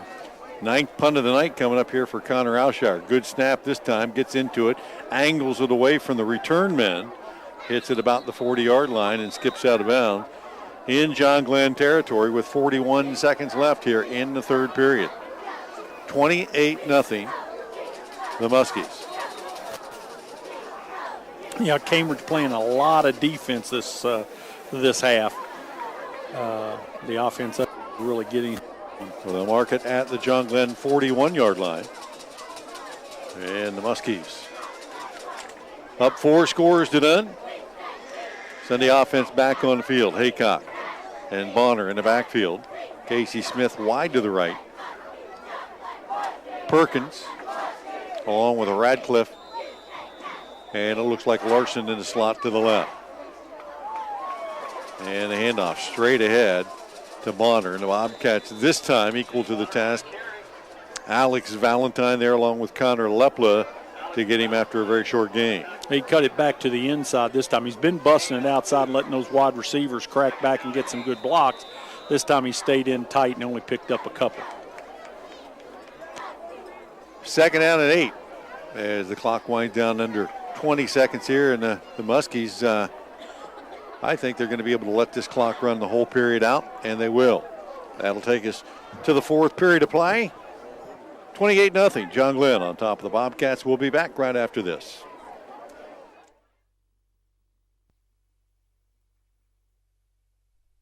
Doan Ford has served our valued customers for over 50 years with superior sales and service, and that's why they say, For the best selection of new and pre-owned vehicles, check Doan Ford.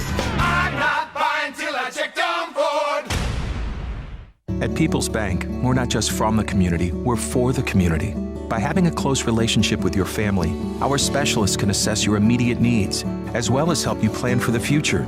As you grow, so are your financial goals. It's important to have a reliable partner to guide you through life's biggest milestones. At People's Bank, we are committed to serving the businesses and families of our community, providing financial peace of mind for generations to come. People's Bank, working together, building success. Member FDIC. Doan Ford has served our valued customers for over 50 years with superior sales and service, and that's why they say, For an open, honest sales transaction, check Doan Ford. I'm not buying till I check Doan Ford.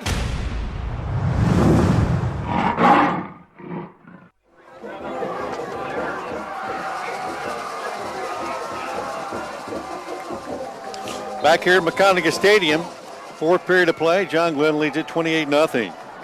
And they have possession of the ball, 2nd and 8. Haycock pump fakes under pressure, and he's going to go down. He held on to that one just a little too long as the Bobcats had the backside blitz on. David Moore comes in there and sacks Haycock. He looked for his receiver once, twice, and by the 3rd time, that was too long. Nice job by Moore to get through there. And I tell you, Haycock did hold the ball too long, and very fortunate to hold on to the ball after that hit. So going to lose about 6. All the way back to the 35-yard line, 3rd down and 16. Wideouts both ways. Haycock back to pass. Fires it deep down the right sideline. Has a man. Smith there. Goes up. Battle for the ball. And Tuttle caught up to him as that ball was fired on the line. Tuttle looks like he's got a cramp. Tuttle looks like he's got a cramp. Nice job by Tuttle not to quit on the play, though. He quits on that play at 6. Yeah, and Smith was wide open. He just had to slow down a little bit to come back for the ball. And Tuttle caught him there and got a hand in there to knock it away. And for the first time this half, the Muskies are forced into a punt situation. Brady Emerson in punt formation will punt it away to Trent Valentine. He'll take it, step into it, end over end, low kick. Valentine will take it on a hop at the 25. Off to the right side, good coverage down the field by the Muskies. And they'll cover him up after a short return out to about the 27 or 8. The Muskies not letting the Bobcats have any breathing room here. Leading 28-0, 11:08 left to go in the game. No, and obviously Cambridge has got to get something going as the clock is their worst enemy right now. And they just been sputtering. 11 guys in maroon are pretty good, too. Yeah, that is causing a little bit of an issue, but they need to get some kind of spark, get the life back into them. So Tuttle checks back into the backfield. He's in a pistol set behind Kearns. And the Bobcats will hand it off to Tuttle. A little seam in the middle. Pops it through up to the 35. And that's been one of their better plays of this half. Yeah, no doubt about it. Picks up about 6. We might even call that 6 maybe even 7 yards. Give him on that. 7. All right. Come on. For you, anything. You know, like you're handing out grades or something in social studies. Second and a long 2, maybe 3 for the Bobcats. Kearns, quick pass on the right flat. That's completed and quickly covered up. Yeah. As the Bobcats receiver was Aaron Johnson. He caught it and maybe lost a yard or 2 as there was just nothing going on for the Cats on that right side. He did lose a little bit of yardage here. It's going to be a 3rd and about 4 now. Yeah, a little screen. They tried to get John it back out there. Glenn's defense is quick. They are all over the place. They got a lot of great skilled people on the outside, and they're pretty strong up front as well. Kearns, quick pass. Again, batted right back in his face this time. It looked like the big paws of Blake Wilfong. Yeah, Blake Wilfong knocked the pass down, and then Kearns picked it up, and Wilfong wasn't sure if he caught it or not, so he just threw him to the turf just in case. Unable to pick up the first down. Cambridge again will be in a punt situation. Bobcats have. Well, it starts on that line of scrimmage, they have Bill, only and they're 3 just first downs all night. Yeah, they're just getting whipped up front. I mean, there's just no doubt about it. And the plays that Alshire is going to have to ice that leg tonight. Yeah, the plays that they do get. Gets a good snap, punts it away. This is going to be taken by Bonner at his 35. Blocking for him. He's up to the 40. Head to the sideline and taken out of bounds by the Bobcats. Lepla out across the 45-yard line. They're going to be right at midfield, looks like, with possession again. I mean, great position again for John Glenn. 28-0. John Glenn on top. And mark this just shy of midfield at the Muskie 48-yard line. Boy, we have been lucky tonight weather-wise. The rain has held off. It's been a little cool, but for the most part, a perfect night for high school football. Haycock and Bonner. Check that. I think Emerson in the backfield with Haycock now, and they'll run the option left side. Emerson with it. He'll cross midfield and be drugged down by Yerian for the Bobcats after a gain of about 3 right on the Cambridge sideline. He's slow getting up, too. I don't know if he banged off. He's got a cramp. Oh, yeah, he does. As a player who's ever had a cramp, and I had him back in the day, but immediately that you have them, and after you've had one and you know what they do to you, first thing you do is just stick that leg up in the air and hope somebody comes to help you. Yeah, back in your day, you just didn't have enough salt tablets. They used to hand those out by the handful. Here, take some of these. Yeah. Emerson's up, and he's jogging off on his own. Yeah, that's a good sign. He just kind of went down a little bit awkward over there, too, and that can cause that as well. So yeah. I'm sure we'll see some more of him. That's good. I like to see these young guys get up and come off the field on their own. That makes, because it's a brutal sport, but they're well conditioned. Him and Grandpa. Grandpa Bill Lingle, he'll get another golf lesson this week probably. Second down at 8 for the Muskies. Haycock checks out the defense. He's got 2 wides each way. Bonner shifts from the right to the left. And there's a snap. Back up, dropping back. Under, flip out in the left flat, and there's a penalty flag. A penalty flag. Bonner was there, but yeah, I think that might have been a little late hit. Yeah, I believe somebody took a shot there. Haycock was going about as fast as you can humanly go backwards. Is that David Moore, I believe? And the Bobcats trying to get to him before he threw the ball, and there was just a little collision way back. It might have not been so much a collision, but a late shot. It was a late shot. I don't think it was a dirty shot. I think you're running full bore. You're trying to get there. He's backpedaling, trying to set up his screen. And Moore came in and hit him late. Most penalties are from the spot of the foul. This one's going to cost you from the line of the scrimmage because that penalty was way back in the backfield. So that's going to be an automatic first down for the Muskies. And puts them deep in and Cambridge once again, territory. well into the scoring zone again at the Cambridge 34. I'll tell you what, the referee needs to get his flag too. Uh-oh, this could be a holdup. Yeah, he'll get it. The best way to describe that is he's moseying over there. Moseying over.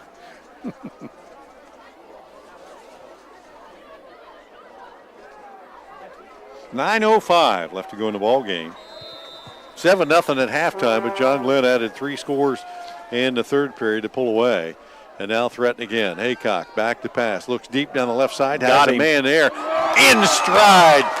Touchdown. I believe that's Reese Perkins. It is. Doing a little post pattern there, and that's going to be, not sure the yardage on that, but that's a big play. 34-yard line. 34-yard. 34-yard pass. 34-yard touchdown. Hit him in stride. That was pretty.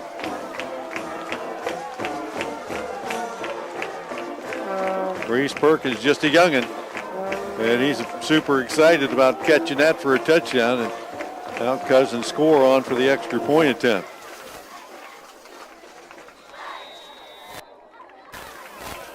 Score.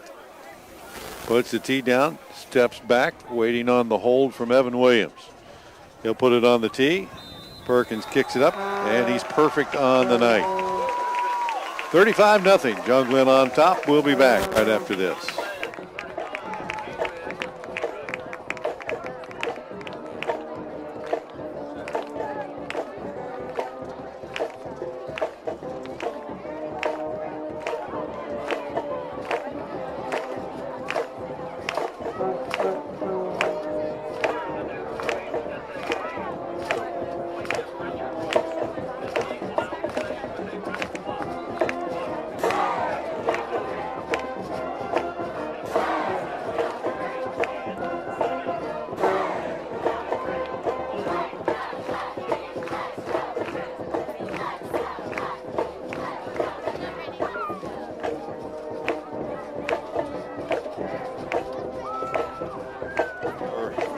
Rules interpreter. Well, with this lead, we're going to have a running clock, which might be a blessing with all this passing that's going on. But the clock should continue to run with the 35-point deficit that Cambridge is facing. And John Glenn's just capitalized on some situations and able to get to pay dirt. Kind of a replica of last week's game against Meadowbrook. They able to score and Meadowbrook unable to get in the end zone. Cambridge struggling offensively against this quick, strong Muskie defense. Williamson on for the WB Green kickoff. He'll kick another high end-over-end kick that is deep enough to be taken by Tuttle at the 12. We get it up to the 20-25. Breaks it across the middle. Still alive. Dragging a couple of tacklers out over to the 30 to the 35. Nice return by Logan Tuttle. And the Bobcats still with that goose egg on the board. They would like to at least erase that with 8:29 left to go in the ball game. They trail it 35-0. Your Ford Tire and Service scoreboard update. Nice return by Tuttle. Going to start with some pretty decent field position at the 35-yard line.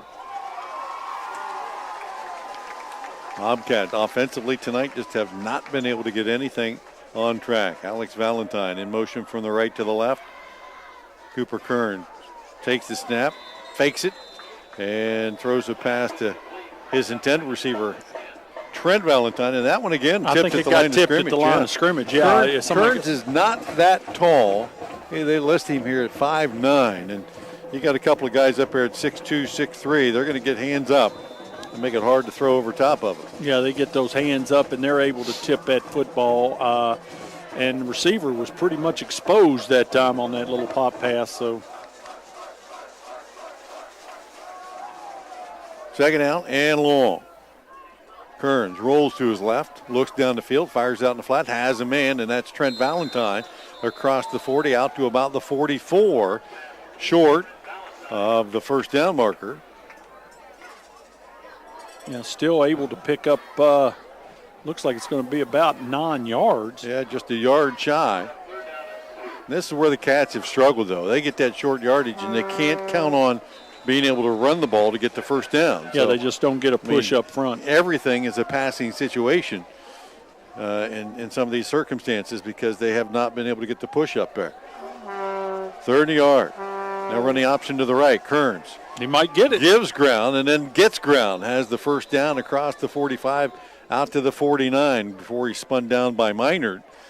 And Cooper Kearns picks up Cambridge's first down of the second half.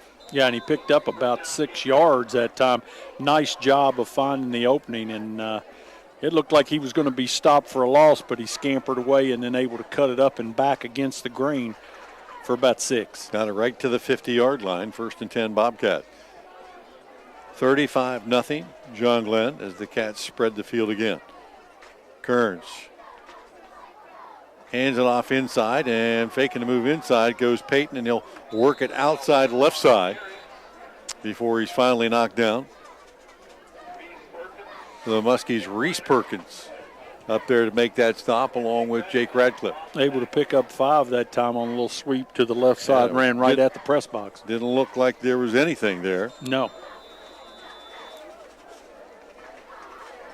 Second down, a long 5 for the Bobcats with the ball at the Muskie 46. Clock in a running mode at 5 minutes, 50 seconds left in this 4th period. 3 wide to the right for the Cats. 1 to the left is Ben Stillion. Kearns fakes the pass, drops back, and he had pressure in 2 places. Coming hard off the edge for the Muskies was Josh Connor. And Nick Miner got a hand on that middle screen pass and nearly picked it off. But Kearns that time under duress from the time he had the ball in his hands. Well, it came a little faster than he wanted to on that screen. And, of course, like you say, a jailbreak type situation. And he got belted there at the end. Yeah. He's going to be sore young man. Josh Connor came from his blind side. And I don't know if he knew he was there, but he was running away from him. And there certainly was a sense of urgency there. Cats hustling up to the line of scrimmage. They'll snap the ball. Kearns rolls to his right. He'll tuck it and run. 45, 40, has the first down, and then lost his footing and went down to the 39-yard line. You know, Cambridge, one of those few teams that still plays and practices on a natural grass field all the time. And if you're not used to being on turf, you can get tired turf legs by the end of the game. Oh, yeah. And you can see some of those guys every once in a while stumble on the turf here. But you feel faster. But after a while, that sponginess kind of gets to you. You're like running in sand. Well, that's me. When you watch me run, it looks like running in sand. Play action fake. Kearns back to pass, fires it deep down the middle and right into the hands of Scorer Perkins. That was not even close to his intended receiver. And the Bobcats turn it over again this time. Scorer Perkins in the right place at the right time, and the sophomore as a varsity INT. I think that is a frustration pass by poor Cooper. He's played hard and tough. Trying to force it in. Yeah, going to try to make something happen and just threw it down there. It's probably as good as a punt, but I feel bad for him because he's given his all tonight. It just people haven't. They just didn't execute. They just came up short. They've had some passes dropped. They've had some turnovers and things that have cost them dearly. A lot of clean jerseys in the game for the Bobcats, and it looks like the Muskies will reciprocate. A lot of fresh faces there as well. Muskies running in an 11th guy here, trying to beat the clock. Parker Zacharick, the quarterback, will pitch it out. Right side to a fresh set of legs. Jared Howe will take it off the right side and get it around the corner and up the field. He'll probably get enough for a first down out across the 26, and that is about a gain of 12 and another Muskie first down. Yeah, nice job by Howe that time. Just a straight pitch to the right side, and he used his legs, showed nice quickness, getting it up for about 12 yards. And we have a flag They're here. They're blowing it dead. I'm not sure. I didn't see a Well, the official signal on the far side was signaling to the ground like I don't know if somebody came out of their stance or we'll see what the official calls here. Dead ball, illegal procedure. Yep. Well, when in doubt, you call it safe. illegal procedure. Doesn't matter what happens. You can call it illegal procedure and probably get away with it, especially when the clock is running with 3 minutes to go. So Zacharick will take the snap, hand it off. Nope, he'll fake it and take it straight ahead. 25, 30, 35. Oh, dear. Zacharick still on his feet. Stiff arms the defender and takes it across the 45-yard line. Parker Zacharick, backup quarterback, and a junior, has another Muskie first down. About 26 yards on that. Forget about that 5-yard penalty, huh? Muskies continue to make some substitutions here.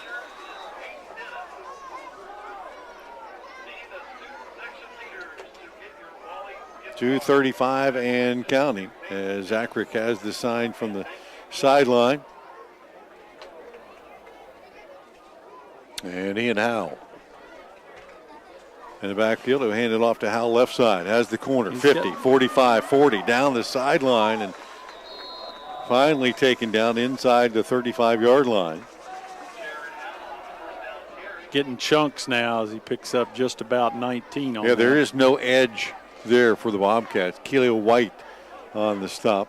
Another Muskie first down with 2 minutes left in the game. 35-0 John Glenn. First half, pretty close ball game. 7-0 John Glenn at halftime, but the Muskies have owned the second half here and taken advantage of a number of Cambridge mistakes and have pulled away.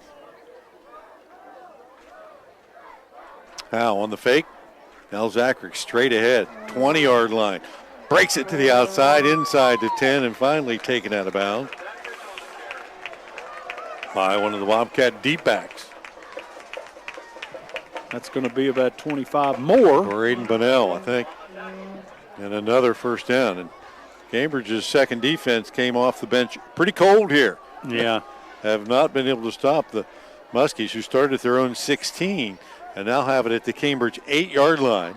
Well, and this is here's these Muskies into the victory formation, it looks like. Skilled players where the coaches are holding them up. They just got skilled people, Bill. They're able to continue to do what they were doing. And it looks like Zacharick's going to go under center, take a step back, take a knee. He'll have to do that one more time before the Muskies will move on to a 2-0 record. Bobcats are going to drop to 0-2 as the Muskies avenge a loss last year to the Bobcats. And a game really they had a chance to win on the last play and were unable to do so. And again, another kneel down, and that will do it. John Glenn defends the home turf in convincing fashion. They've had two pretty good weeks to start the season here, Coach. And, they put on 40-plus points last week, 35 this week in a shutout. And they are going to be in good form by the time they get to league play. Yeah, and they still have a lot of room for improvement. They're still making mistakes and doing some sputtering and things like that. But the nucleus of having a strong season this year. But it's only going to get tougher as they get into the NBL. Final score tonight, John Glenn 35 and Cambridge nothing. Stay tuned. We have our post-game wrap-up coming up. We'll get you updated on all the scores around the area, the stats and scoring in this game, and our Crino's Pizza of Cambridge player of the game. All that coming up right after these messages.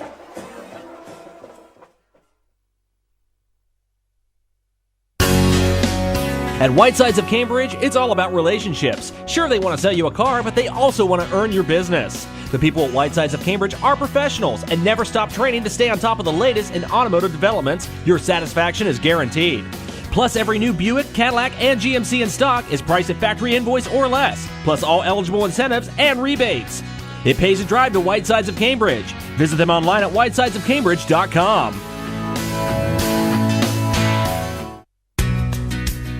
Kimball Recycling and Disposal was hiring. Are you a diesel mechanic looking for a new opportunity? Do you want to work for a company that's been around for over 60 years and is committed to the communities that they serve? Then apply today at Kimball Recycling and Disposal, where they offer competitive wages and generous benefit packages for their diesel mechanics. To apply in person, stop by Kimball Recycling and Disposal at 4217 Glen Highway in Cambridge, or submit a resume to recruiting@kimballcompanies.com. Think Kimball for your next job. Doan Ford has served our valued customers for over 50 years with superior sales and service, and that's why they say, for the best selection of new and pre-owned vehicles, check Doan Ford. I'm not buying till I check Doan Ford. The original Wally's Old Fashioned Pizza is happy to sponsor tonight's event. Since 1978, Wally's family-owned business has been serving pizza, subs, and fresh salads worth leaving home for. Enjoy their pizza tonight and every night, or stop in for their daily lunch special. The original Wally's Old Fashioned Pizza in Cambridge and on Main Street, New Concord. Open 7 days a week at 11 a.m. At People's Bank, we're not just from the community, we're for the community. By having a close relationship with your family, our specialists can assess your immediate needs, as well as help you plan for the future. As you grow, so are your financial goals. It's important to have a reliable partner to guide you through life's biggest milestones. At People's Bank, we are committed to serving the businesses and families of our community, providing financial peace of mind for generations to come. People's Bank, working together, building success. Member FDIC. Choosing a dentist that's right for the whole family is easy when you choose Dr. Darcy Wakefield Family and Cosmetic Dentistry. They understand the importance of good dental hygiene and oral care and are committed to providing you the best care in a fun, pleasant environment. And they offer the latest up-to-date technology in the dental field. From extractions and dentures to whitening and orthodontics, it's all available right here close to home. New families are welcome and emergencies are a priority. Visit Dr. Wakefield on Steubenville Avenue in Cambridge or online at drwakefieldDDS.com. Doan Ford has served our valued customers for over 50 years with superior sales and service, and that's why they say, For an open, honest sales transaction, check Doan Ford. I'm not buying till I check Down Ford.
Concord Stadium post-game wrap-up. Post-game wrap-up brought to you tonight and every week by Valentine Insurance.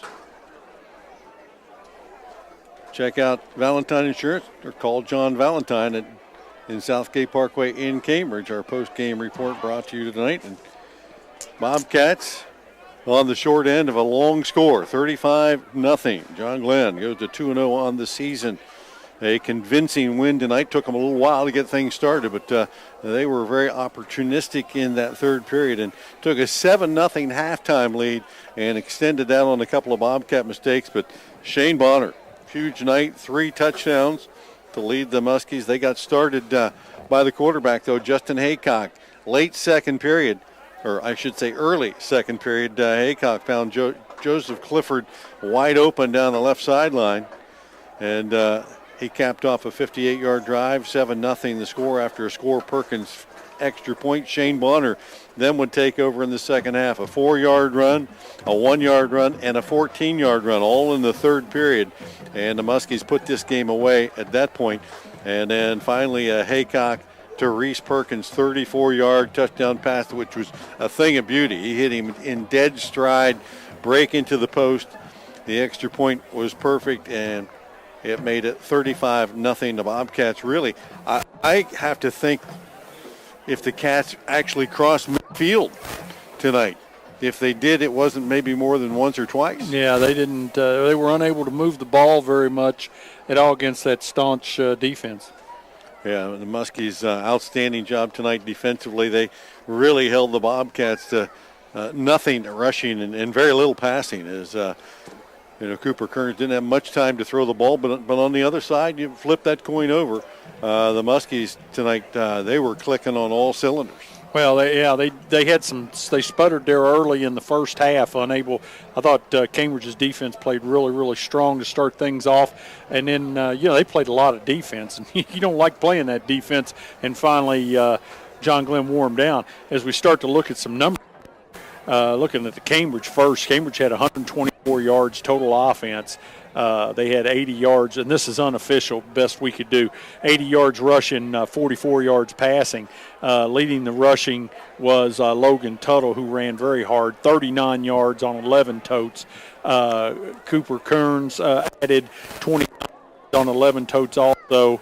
Cottrell Payton came in late in the game, had 4 carries for 12 yards, 80 yards rushing. As far as passing, 9 for 22, 44 yards, 2 interceptions for Cooper Kearns. He was sacked one time for a fumble, led to a touchdown.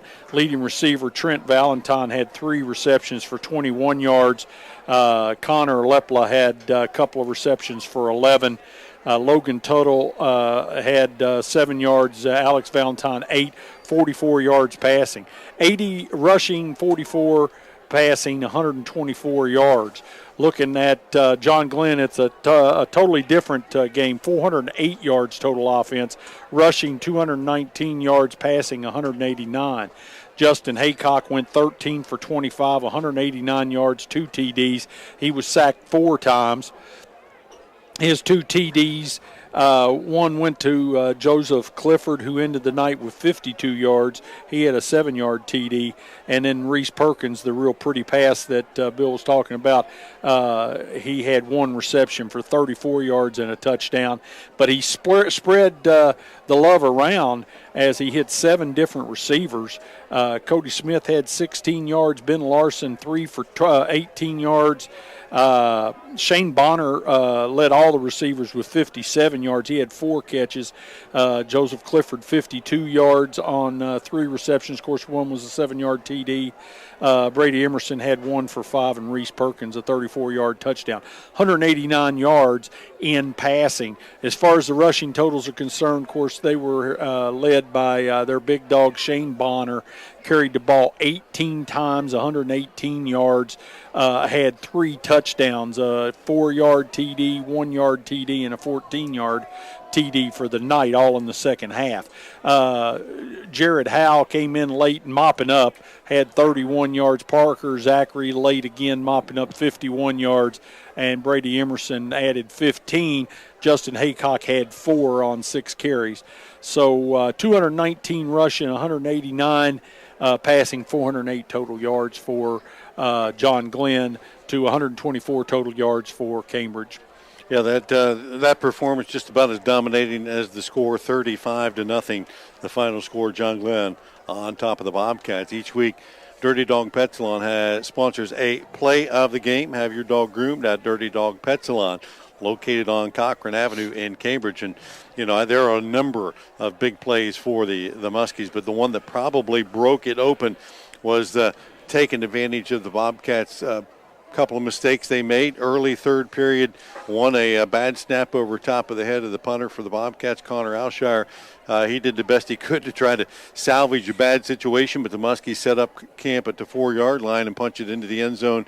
Then just a couple of plays later, another miscue by the Bobcats, and the Muskies get the ball again inside the Bobcat 5-yard line, and that third score pretty much put the game away for John Glenn. As far as the drive of the game, the Bobcats' best drive of the night was a 6-play drive that actually a 7-play drive that came at the end of the game but ended in an interception. But the Muskies on the night had a couple of nice drives. A 6-play drive that ended in a TD in the third period that really put the game away for them. All of our drives tonight sponsored by Buckeye Tours. If you're thinking of taking a trip, call Buckeye Tours at 439-1977 or stop by their office on Wheeling Avenue. Each week, Crino's Pizza of Cambridge sponsors a player of the game for the Cambridge team. And sometimes we have one for the Muskies. Tonight we do not. But as far as the Cambridge player of the game goes, they did not have a very good night, obviously, offensively and defensively. But you got to give a lot of credit to some of those guys, and particularly one guy who went out there with a lot of adversity tonight, and that was the punter for the Cats, Connor Alshire. He punted the ball 9 times and had to deal with some bad snaps, some heavy rushes.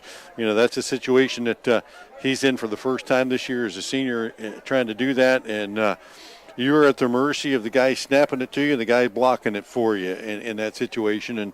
And he hung in there and got the punt off 9 times tonight and tried to give the Bobcats some decent field position. So Connor will be our Crino's Pizza of Cambridge player of the game. Congratulations to him. He'll get a large 1-item pizza, 2 liters of his favorite drink. Crino's Pizza of Cambridge uses only the freshest ingredients. Call them at 432-2200. All of this on our Valentine post-game report. That's a lot of stuff. Yeah, it is. You know, you have to give credit. John Glenn has suffered through a couple of tough seasons, but they put it all together tonight. They've got 2 wins on the season against the listening areas, 2 teams, Meadowbrook and Cambridge, and they've dominated both of them. They've learned from their mistakes and things. The thing that's impressive, though, Bill, is there's room for improvement. I mean, they still made some errors, mental errors and different mistakes. They shore those up, and they could be a real solid team, possibly looking at playoffs. Could we even talk about that this early? Well, I mean, you know, they're very capable if they stay healthy and continue to improve. You know, we talked a few moments ago about John Glenn certainly looked good against Meadowbrook and certainly tonight against Cambridge. How good are those teams, and have they prepared them for MBL play? They're going to find out next week. They have Sheridan coming right here. Sheridan, year in and year out, is pretty much the cream of the crop, and that is a good measuring stick. So, you know, if the Muskies have hopes of contending with anybody in Week 11, they got to take care of business in Week 3. That's right. And if they can do that, and as we talked earlier, you know, teams make a lot of improvement usually from Week 1 to 2, but, you know, good teams improve every week. And you take a look at what you need to do to get better, and you do that. And I think, you know, Coach Edwards certainly has his finger on the pulse of these players. They're putting everything they got out on the field for him, and that game next week is right here on, I think, on WLE. So you'll have that, you and Dave Davidson. Yes. That should be a good one, and that would be one that you know, a lot of people are going to look to and say, okay, which one of those teams is kind of going to be the test? You know, Tri-Valley year in and year out is always going to line up and be pretty tough. But you can pick up a lot of points with a win next week. The Bobcats next week, back at home, they'll take on a Carrollton team I don't know a whole lot about. But, you know, Cambridge is struggling right now to just try to get some consistency. And every week you hope that they can get a little bit better and add something to that. Well, when you're 0-2, every week is super important because you've got to get that first win. You've got to get some good things have to happen to you. Right now, sputtering a little bit, some not necessarily young players, but young in terms of playing time in different key positions. They've got to keep improving, keep their head up. All's not lost. You know, they just, like you say, you're either improving or you're getting worse, and you don't want to get worse. You've got to improve. Season's still there. You got to play every game. Cambridge will work hard, and they'll come back, and we'll find out next week how good how well they have improved over the week. Yeah, best we could tell, both teams came out of this game healthy. We didn't see anybody have any major injuries, or maybe be some cramping and sore bodies. There'll be a lot of sore bodies and maybe some rug burn a little bit that they'll have to deal with tomorrow. But final score once again here tonight: the Muskies take care of business at home against the Bobcats, 35-0. As the John Glenn goes to 2-0 on the season, the Bobcats drop to 0-2. Want to thank Kat and Justin back at the stadium, taking care of business there, and my man Mark Withrow making the ride over. And it's always a pleasure, buddy, to do some games here and hear that Kentucky twang. Well, I enjoy it. You do a great job, and the guys back in the studio did. We had some difficulties, and they worked through it. Just a good crew. It's going to be a good season. Hope to see you somewhere along the way. Yeah, we got more coming up. We'll be talking to you and seeing what we can do. Once again, tonight's final score from McConagha Stadium. John Glenn, 35, and Cambridge nothing. For the ABC Sport Team, until next week, I'm Bill Kafuri. Good night, everyone. Cambridge High School Bobcat Football.